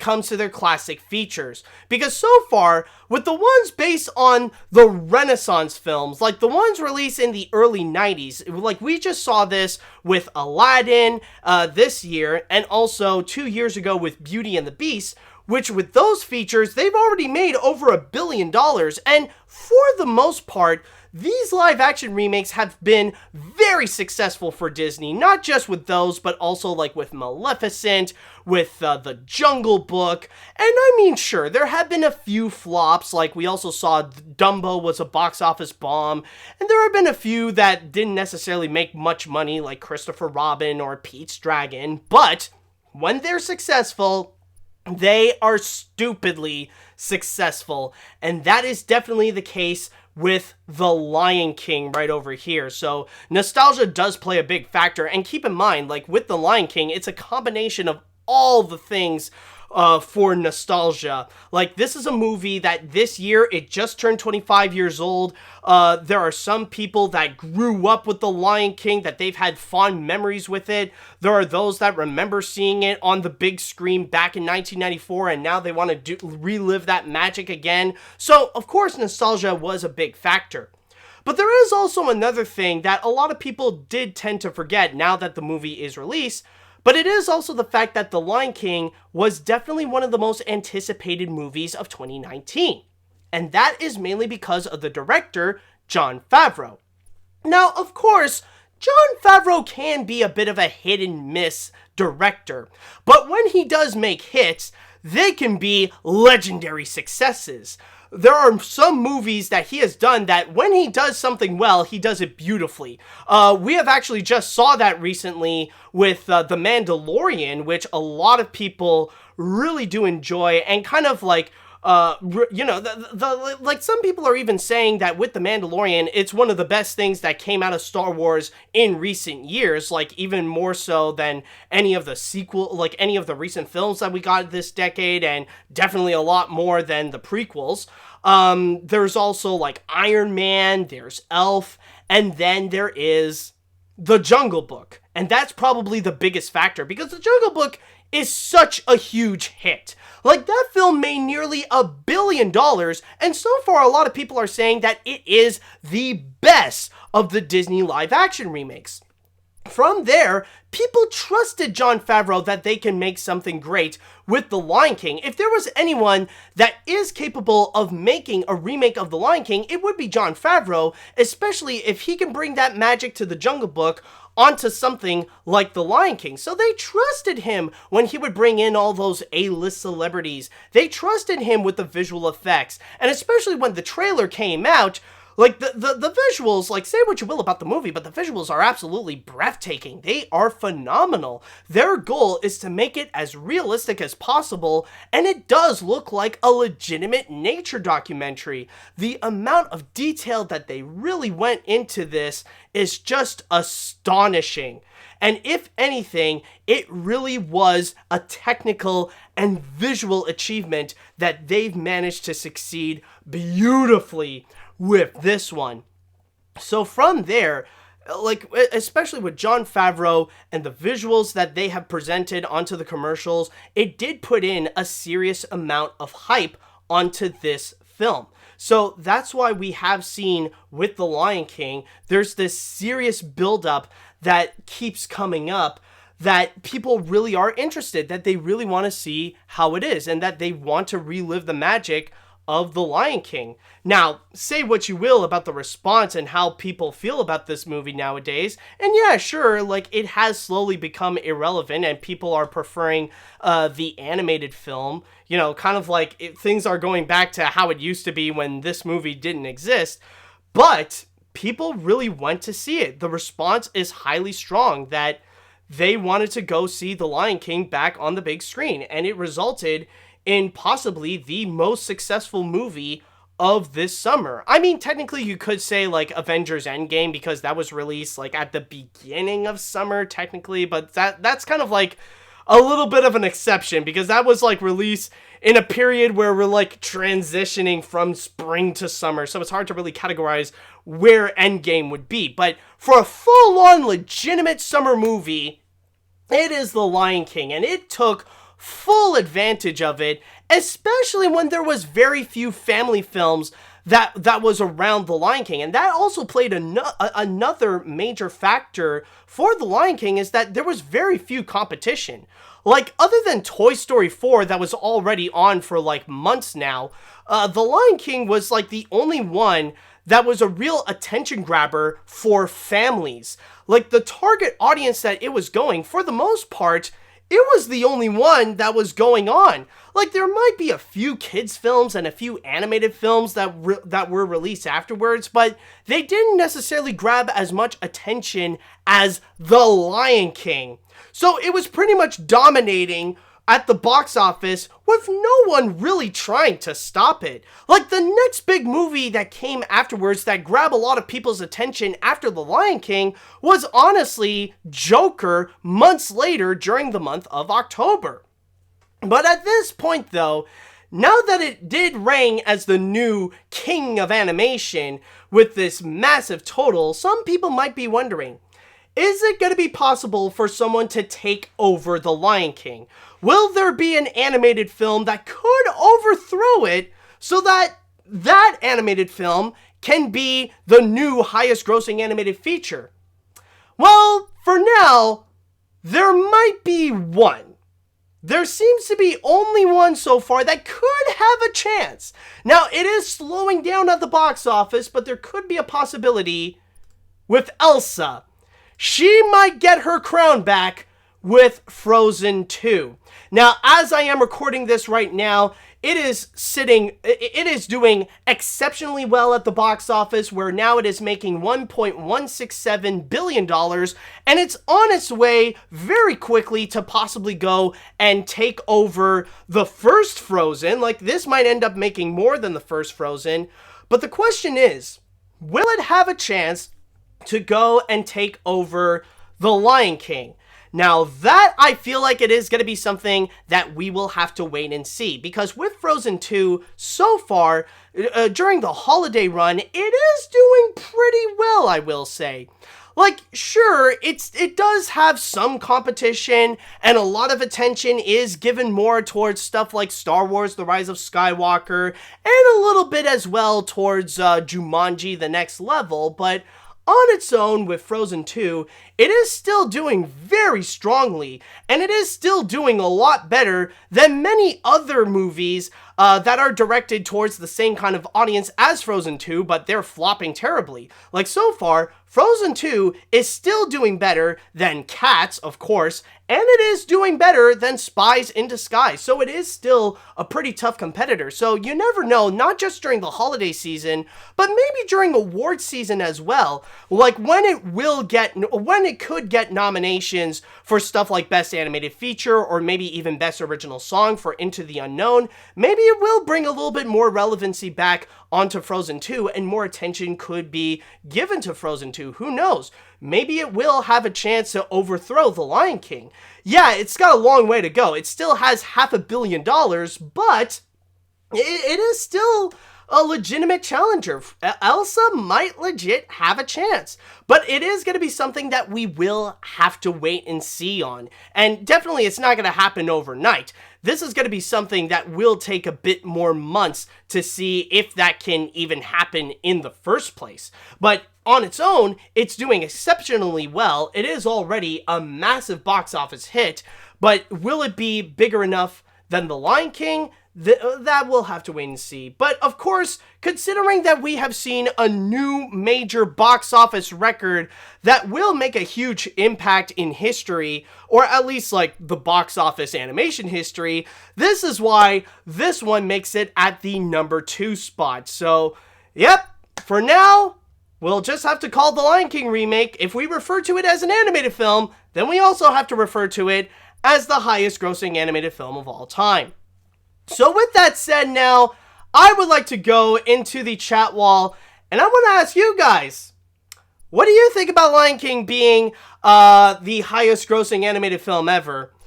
I'll just leave it at that. I know you guys might have some strong feelings about it, some strong thoughts, but let me know what you all think about it. Okay, let's see now. Oh boy, I don't know what's gonna happen. I saw the original 3 times in theaters when it came out, and the 3D release several years ago. Oh, same here. My nostalgia wasn't strong enough to make me even remotely interested in seeing Lion King 2019. Okay, let's see the next one. Well, the only thing to say is that Disney wins again at the box office with no surprises. With their animated films, live-action remakes, guaranteed Star Wars, and especially with Marvel, with Avengers Endgame, only Joker is the non-Disney film that passed $1 billion if you count Spider-Man Far From Home from Disney, for Disney and not Sony. All I can say is Bob Iger has so much money in his pocket. So from the words of Mike Myers in The Cat in the Hat, cha-ching! Well, honestly, I'll just say right now that I could debate on Disney having so much money in their pockets, because technically I'll just say not really, because yes, Disney is making a lot of money right now, but not necessarily because like they got a lot of money in their pockets and now they're swimming in it. Right now, they are paying their debt to what they have paid with Fox, because this year, like, it officially marks as the day, like, it marks as the year that now Disney officially owns Fox. But now they still have to, they still have to recuperate the $72 billion that they have paid for that. And $72 billion is still a lot of money. And even with the large amounts of money that they have made at the box office, it's still not enough, and that's still a small fraction compared to how much they paid for Fox. So it is going to help, but that doesn't mean it's still going to help, but they still owe a lot more to what they have paid for Fox before they can really make their money back out of that. So I could debate on, like, oh, they got all the money in their pockets, you know what I mean? Okay, let's see. I feel like this is my reaction to the news, and someone put up a YouTube link. Why does this film have to be the highest grossing animated film? I didn't see it in theaters, and instead watched it on Disney+, and it was mediocre garbage. All it was is just a rehash of the first film, except lamer. The songs in the movie were such a downgrade compared to the original. I feel like this news says a lot about us as a society. I hope an animated film during this 2020 decade can beat it. Oh my god. The only thing I can think of now is just like, this is the kind of comment that really does attract all the Joker memes. Like, this is the point where everyone is saying, like, we live in a society. We live in a society. We live in a society. We live in a society. You know, it's that kind of thing. It's like, why is this the highest box? It's like, why is this the highest grossing animated film? Because we live in a society. Okay, anyways, moving right along now. For me, I thought the Lion King remake was an average movie, and I was predicting that the movie would make $1 billion at the box office, and I just think that the hate on this movie is oversaturated. Yeah, and I mean, like, I'm not saying, for me, like, I know the hate is very strong on the Lion King, but even for me, I wouldn't necessarily say that it is the worst. Again, I really do admire the visuals, but yeah, it is definitely a really dull and a really unoriginal rehash of the first. Like, it really is just a shot-to-shot remake of the original animated film, so there really wasn't much of a point. So yeah, like, honestly, do I feel like the hate is a bit exaggerated? For me, a little bit, because there are some good notes to actually say about The Lion King, but, like, honestly, this is one of those where I think the hate really does stem not on the movie itself for being terrible, but more because of the popularity. It's because, like, people hate the fact that this movie is so big, more so than just the movie itself. I think that's where the hate really does stem on this feature. Let's see now. What else do we got here? Despite my confusion about if The Lion King 2019 is an animated film or a live-action movie, I have seen the remake since I grew up with the film, including the 2003 special edition. I would congrats to Disney on possibly winning 2019 and how they ended a decade with a bang. Well, they ended a decade with a bang. Well, they could have with Frozen 2, but if you are referring to the Rise of Skywalker, maybe at the box office, but oh boy, yeah, okay, maybe they did end off with a bang with the Rise of Skywalker, but maybe not the same kind of bang that you're thinking about, or what people refer to as ending it off with a bang, if you know what I mean. Okay, I'm gonna go and read one more comment. Let's see here. What a coincidence that The Lion King is the highest grossing film of all time, both as a traditionally hand-drawn animated feature and as a CGI movie. But in all seriousness, this may be a controversial opinion, but because of how successful it is, perhaps more companies should take notes of its realistic CGI and don't always rely on cartoony animation for films, but still care more about the writing and perhaps not too realistic in the veins of the old trailer of Sonic, or worse, Cats. Oh, I get what you mean by being a controversial opinion. Okay. I doubt number one is going to be about the chat wall. Yes, the number one animation news is you, the chat wall. No. Oh god, what a silly little comment. Okay, but anyways, with that out of the way, yes, folks, it is now time that we are going to get into number one. And first of all, I just would like to go and apologize because, yeah, we're definitely going to go and end off on a bit of a sad note here, because what we are going to talk about is a tragedy. And often I would discuss about tragedies in AniMat's Crazy Cartoon Cast. Whenever there is some terrible event that did happen in the world, I would go and share my sympathies with it. But never have I thought that I would do so towards an animation news. That this kind of tragic event would occur, but in the field of animation.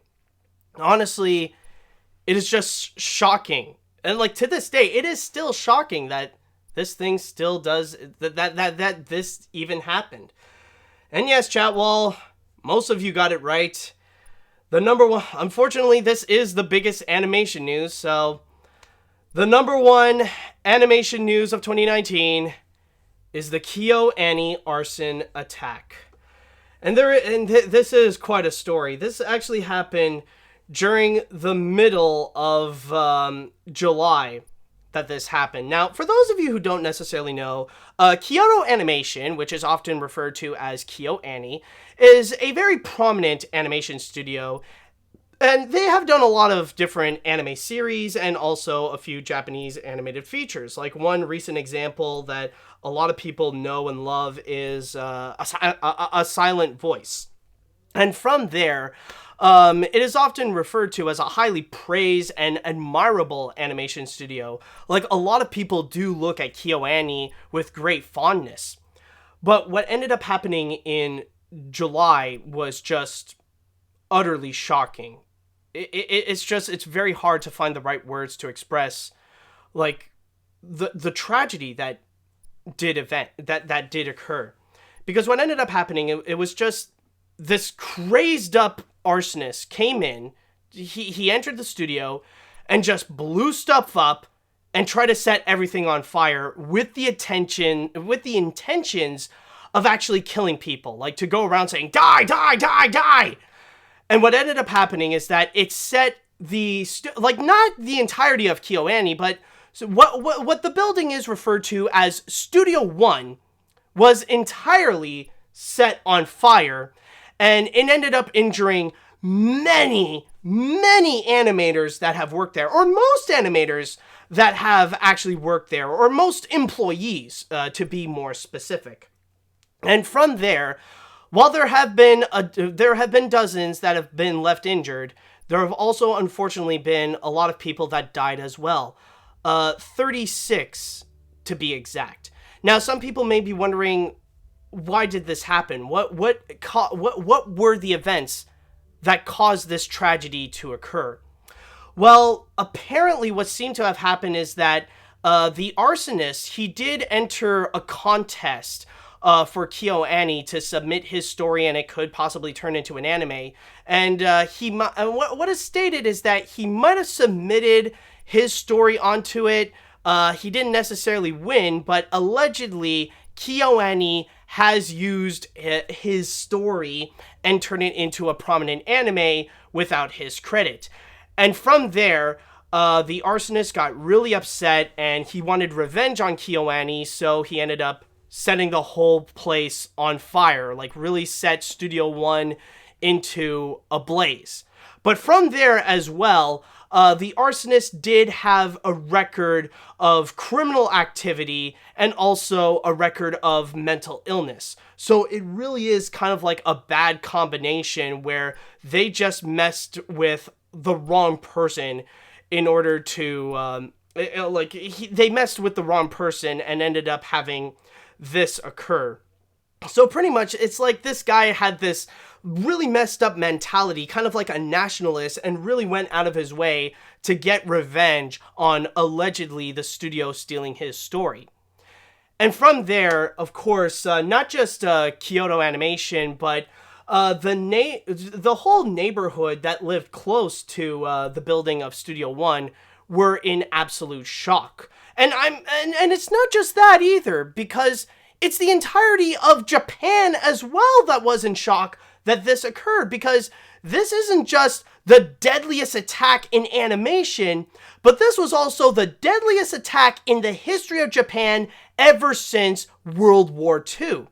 Because things were going peacefully in Japan, or at least like nothing as serious as World War II occurred, but then suddenly this happened because some lunatic wanted revenge on an anime studio. And from there, throughout 2019, Kyoto Animation really spent their time trying to heal themselves. Like, they did not give up to go and, they didn't give up on trying to create anime. Like, the show must go on. They still created more animes ever since the fire. There may have been, like, a delay for months, but they still managed to try to pick themselves back up, even though they might have the trauma of this. And of course, like, the worldwide response is that people really wanted to go and help out. Like, it even mentioned in this it was even mentioned in this article from the Hollywood Reporter that one studio in North America that has collaborated with collaborated with KyoAni, Senji Filmworks, I believe. I just want to go and I want to ensure that, because like what I picked up here is a really, really big article, by the way. Where is it? It's big. I'm coming. It's coming. Don't worry. I'm gonna get it. Okay. I think I got. Okay. No, it's still more. Still a little bit more. There we go. Yeah, it's a Sentai Filmworks. Yeah. Like a few days after the event occurred, Sentai Filmworks, they opened up a GoFundMe so that people from around the globe can donate in order to help out not just Kyoto Animation, but also the money going directly towards the victims as well, which ended up raising $2.4 million. And even some very prominent politicians actually expressed their sympathies and their condolences as well. Like we got the Canadian Prime Minister, Justin Trudeau, and Taiwanese President Tsai Ing-wen, where they expressed, they expressed their griefs. And, in fact, I'll just read a little bit from my source here in Hollywood Reporter, where it says, bolstered by the initial wave of support from powerful voices worldwide, including Canadian Prime Minister Justin Trudeau and Taiwanese President Tsai Ing-wen, Okeda's discreet lobbying efforts began to pay off. And Okeda, by the way, just want to double check if I got the name. For those of you who don't know, it's Daisuke Okeda of hold on. I believe Daisuke Okeda is actually Kyoto Animation's attorney. That he really played a very prominent role in trying to pick Kyoto Animation up from the ground and to help them out in their serious distress. And I mean, like, with these with the pictures that they got here in Hollywood Reporter, like, good God, it is, like, each one of these are just heartbreaking to see what occurred to Kyoto Animation. But that is essentially the story. Now, as of right now, what's happening with Kyoto Animation and what's going to be happening with the building also is still up for debate. The president and the head of Kyoto Animation is still considering one of two things. Either they want to go and rebuild the studio in order to, rebuild Studio One to be back to how it used to be, that, or tear the whole thing down and turn it into a memorial park. They just he just doesn't know what to fully do with it. Like, it's still up in debate with what's going on. Now, I think it really goes without saying why this story is at number one. I think it is pretty obvious as to why, because, and this is something that I've already mentioned, is the fact that this is the deadliest attack in the animation industry. And I never thought I would say this. I never thought that something would actually legitimately occur in the animation industry, that this would legitimately happen. And of course, like, a lot of people are saying that it's heartbreaking, that it's horrible. Of course it is.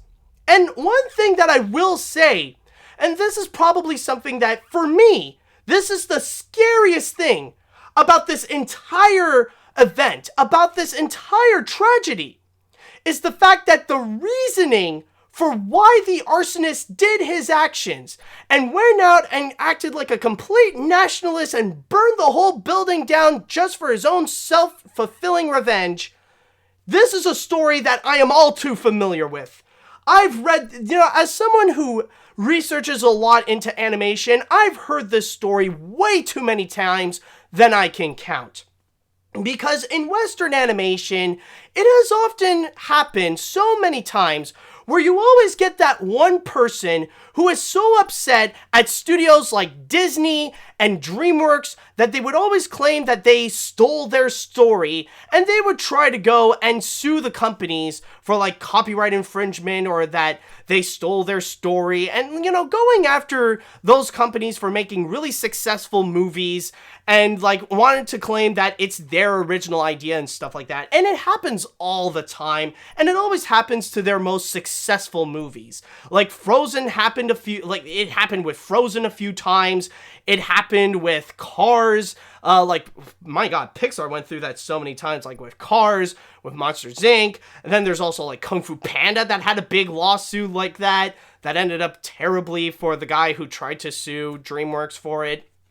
This is a story that happens way too many times, and it is a lot more common than you can ever imagine. So honestly, it really does scare me of the fact that there's, like, apparently this one instance would occur again, but it ends up becoming this psychopath, and he would just go to the extremes. And one thing that I am thankful is that something like this did not happen again. Now, there have been a few reports that there was possibly instances where it was actually close to happening again, where this one person who wanted to go and burn down another like animation studio or video game company for like their own self-fulfillment or something like that. Like, it was close, but thankfully that did not happen. And honestly, with this, it really is heartbreaking that legit lives that have been lost, lives have been taken away because of this incident.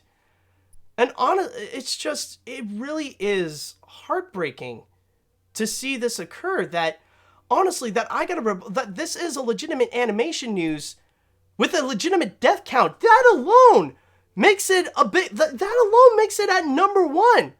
Like, who the fridge dies working on animation because of an instance, like, especially when it comes for this like mass attack from this one lunatic? Like, how does this happen? Like, how can this happen, really? It's just utterly shocking. But at least it is good to know that KyoAni is not giving up, that they are picking themselves up after this, and that they are getting support from all around the world. You know, that the whole world is by KyoAni's side, and that they want to ensure that incidents like this don't happen again, that people have given their hearts and even given their money to the GoFundMe campaign to help out with KyoAni, that people are on the side of KyoAni, that it is a well-reputed animation studio, and that people, like, regardless, even if they hate their animes and stuff like that, that they want to go and help the studio out, and that they have not shut down, that they have not given up from this. That is, you know, honestly, regardless of what happens to the building, regardless of what happens to Studio One, rather it be that they built it again to make the studio brand new, or that they turn it into a memorial park, at least it is great to know that KyoAni is still in business, that they are still working, that they will have definitely some emotional scars because of what happened here, but at least they are still strong. At least they are still able to pick themselves back up, and that they could still produce great animes that many people, not just in Japan, but around the world, can prominently enjoy. And honestly, that is kind of the beauty of this. And, you know, that's the one silver lining to see, is that, you know, that's the one great silver lining, is that even after one of the biggest tragedies in the history of animation occurred, the studio that was a victim of this is still going strong. That the animators are still pushing forward, even though that they have lost some great colleagues and some great friends out of this. It's honestly sad, and I wouldn't be surprised if people have a few tears right now because of this. But honestly, it's great, and honestly, with the following years to come, I hope KyoAni grows stronger from there, because, you know, they went through this, they survived this, and hopefully they will be stronger from this, and that hopefully their animes will be a lot more prominent, and that they will be more beloved, that hopefully something like this can, like, hopefully, like, what happened here can be fuel to help them grow stronger, to make better animes, to have better, you know, to have a better work environment for Kyoto Animation, because let's be honest, the anime industry is pretty infamous for having poor working conditions. Hopefully there will be something that can grow from this. I don't know if it's going to happen immediately in 2020, but honestly, I really do wish the best for KyoAni, and also I just would like to go and pay my respects to the lives that have been lost for this unnecessary massacre. That they definitely do deserve better. They did not deserve to die this year, and that hopefully they will rest in peace. And I do wish the best of luck for their families, so that they can also move forward, and that they can grow stronger to what happened here. And also, I would like to point out, this is something that I would like you guys to do as well. This is the article that I have picked up here from the Hollywood Reporter is called Tragedy in an Animation Utopia, Horror, Heartbreak, and Misery After an Arson Massacre. And this is something that I highly recommend for you to go and read and to check out. It is from Scott Johnson and Patrick Brzezinski. They wrote a beautiful article. It is a long, like, as you could tell, it is a very long article, but it is very well crafted.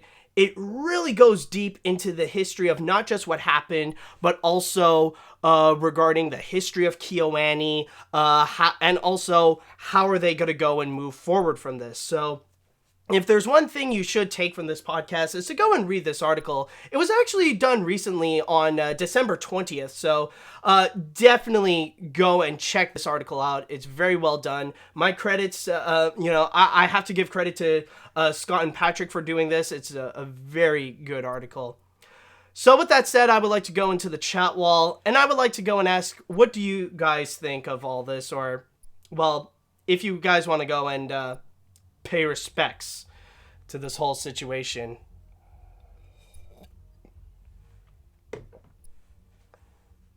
All right. Let's see here.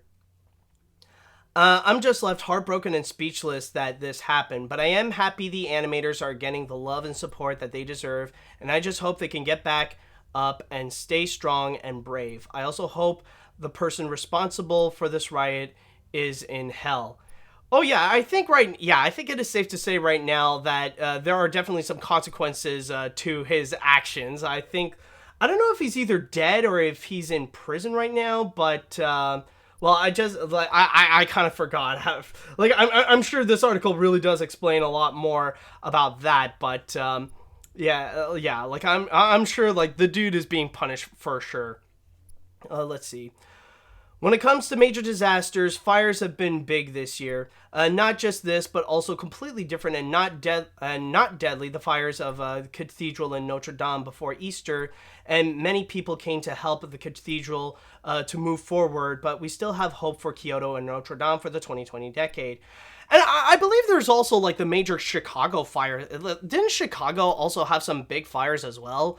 Yeah, it's I mean, it's kind of coincidental that this year, fires have definitely caused some serious issues, like with California, in Notre Dame, and especially Kyoto. But I would debate that Kyoto is a lot more tragic than the ones in Notre Dame and in California, because, like, technically, with the ones in Notre Dame and in California, those are like accidental, or they were done, but like if there's one thing that's responsible for those fires, it would be like nature or something like that. This one is like man-made.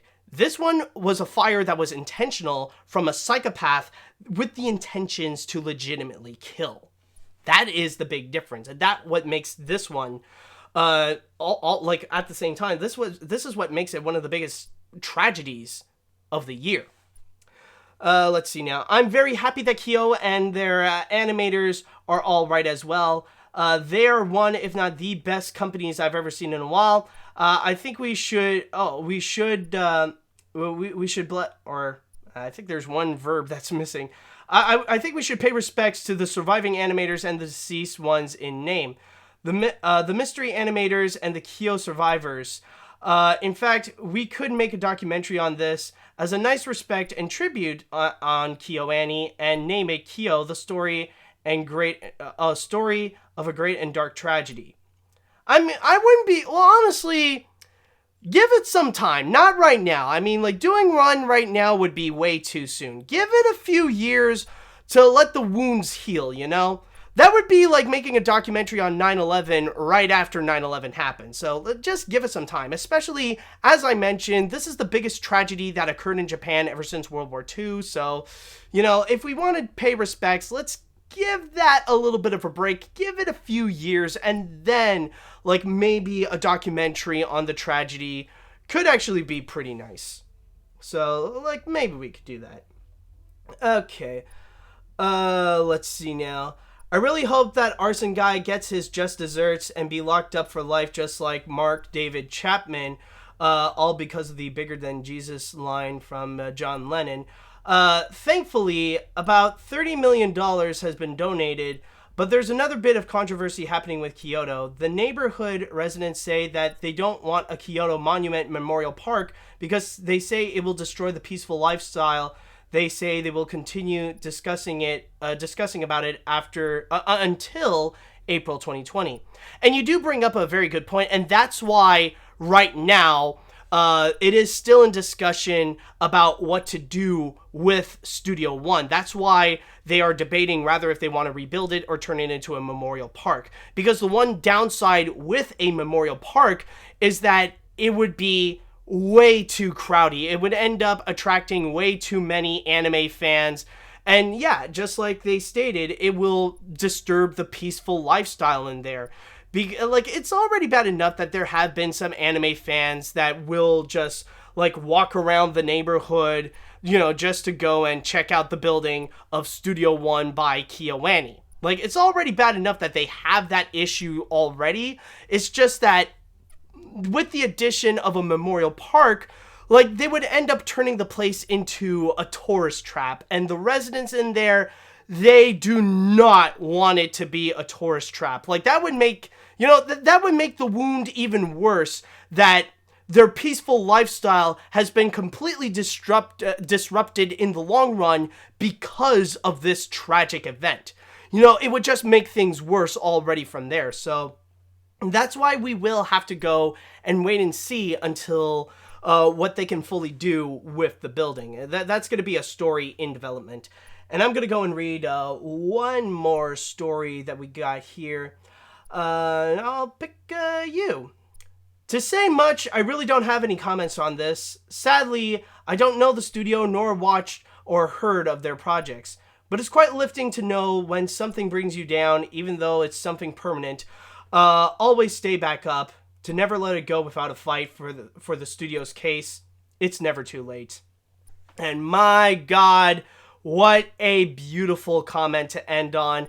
And that should go and conclude this episode of AniMat's Crazy Cartoon Cast. And this should conclude 2019 altogether. And may I say, thank you all so much for watching, and thank you all so much for listening. It has been a blast going through this entire journey of 2019. And let us see in the future if in 2020, we'll see if we'll get some even more crazy stories, and if we'll have a lot more things to go and discuss about in the crazy and wonderful world of animation.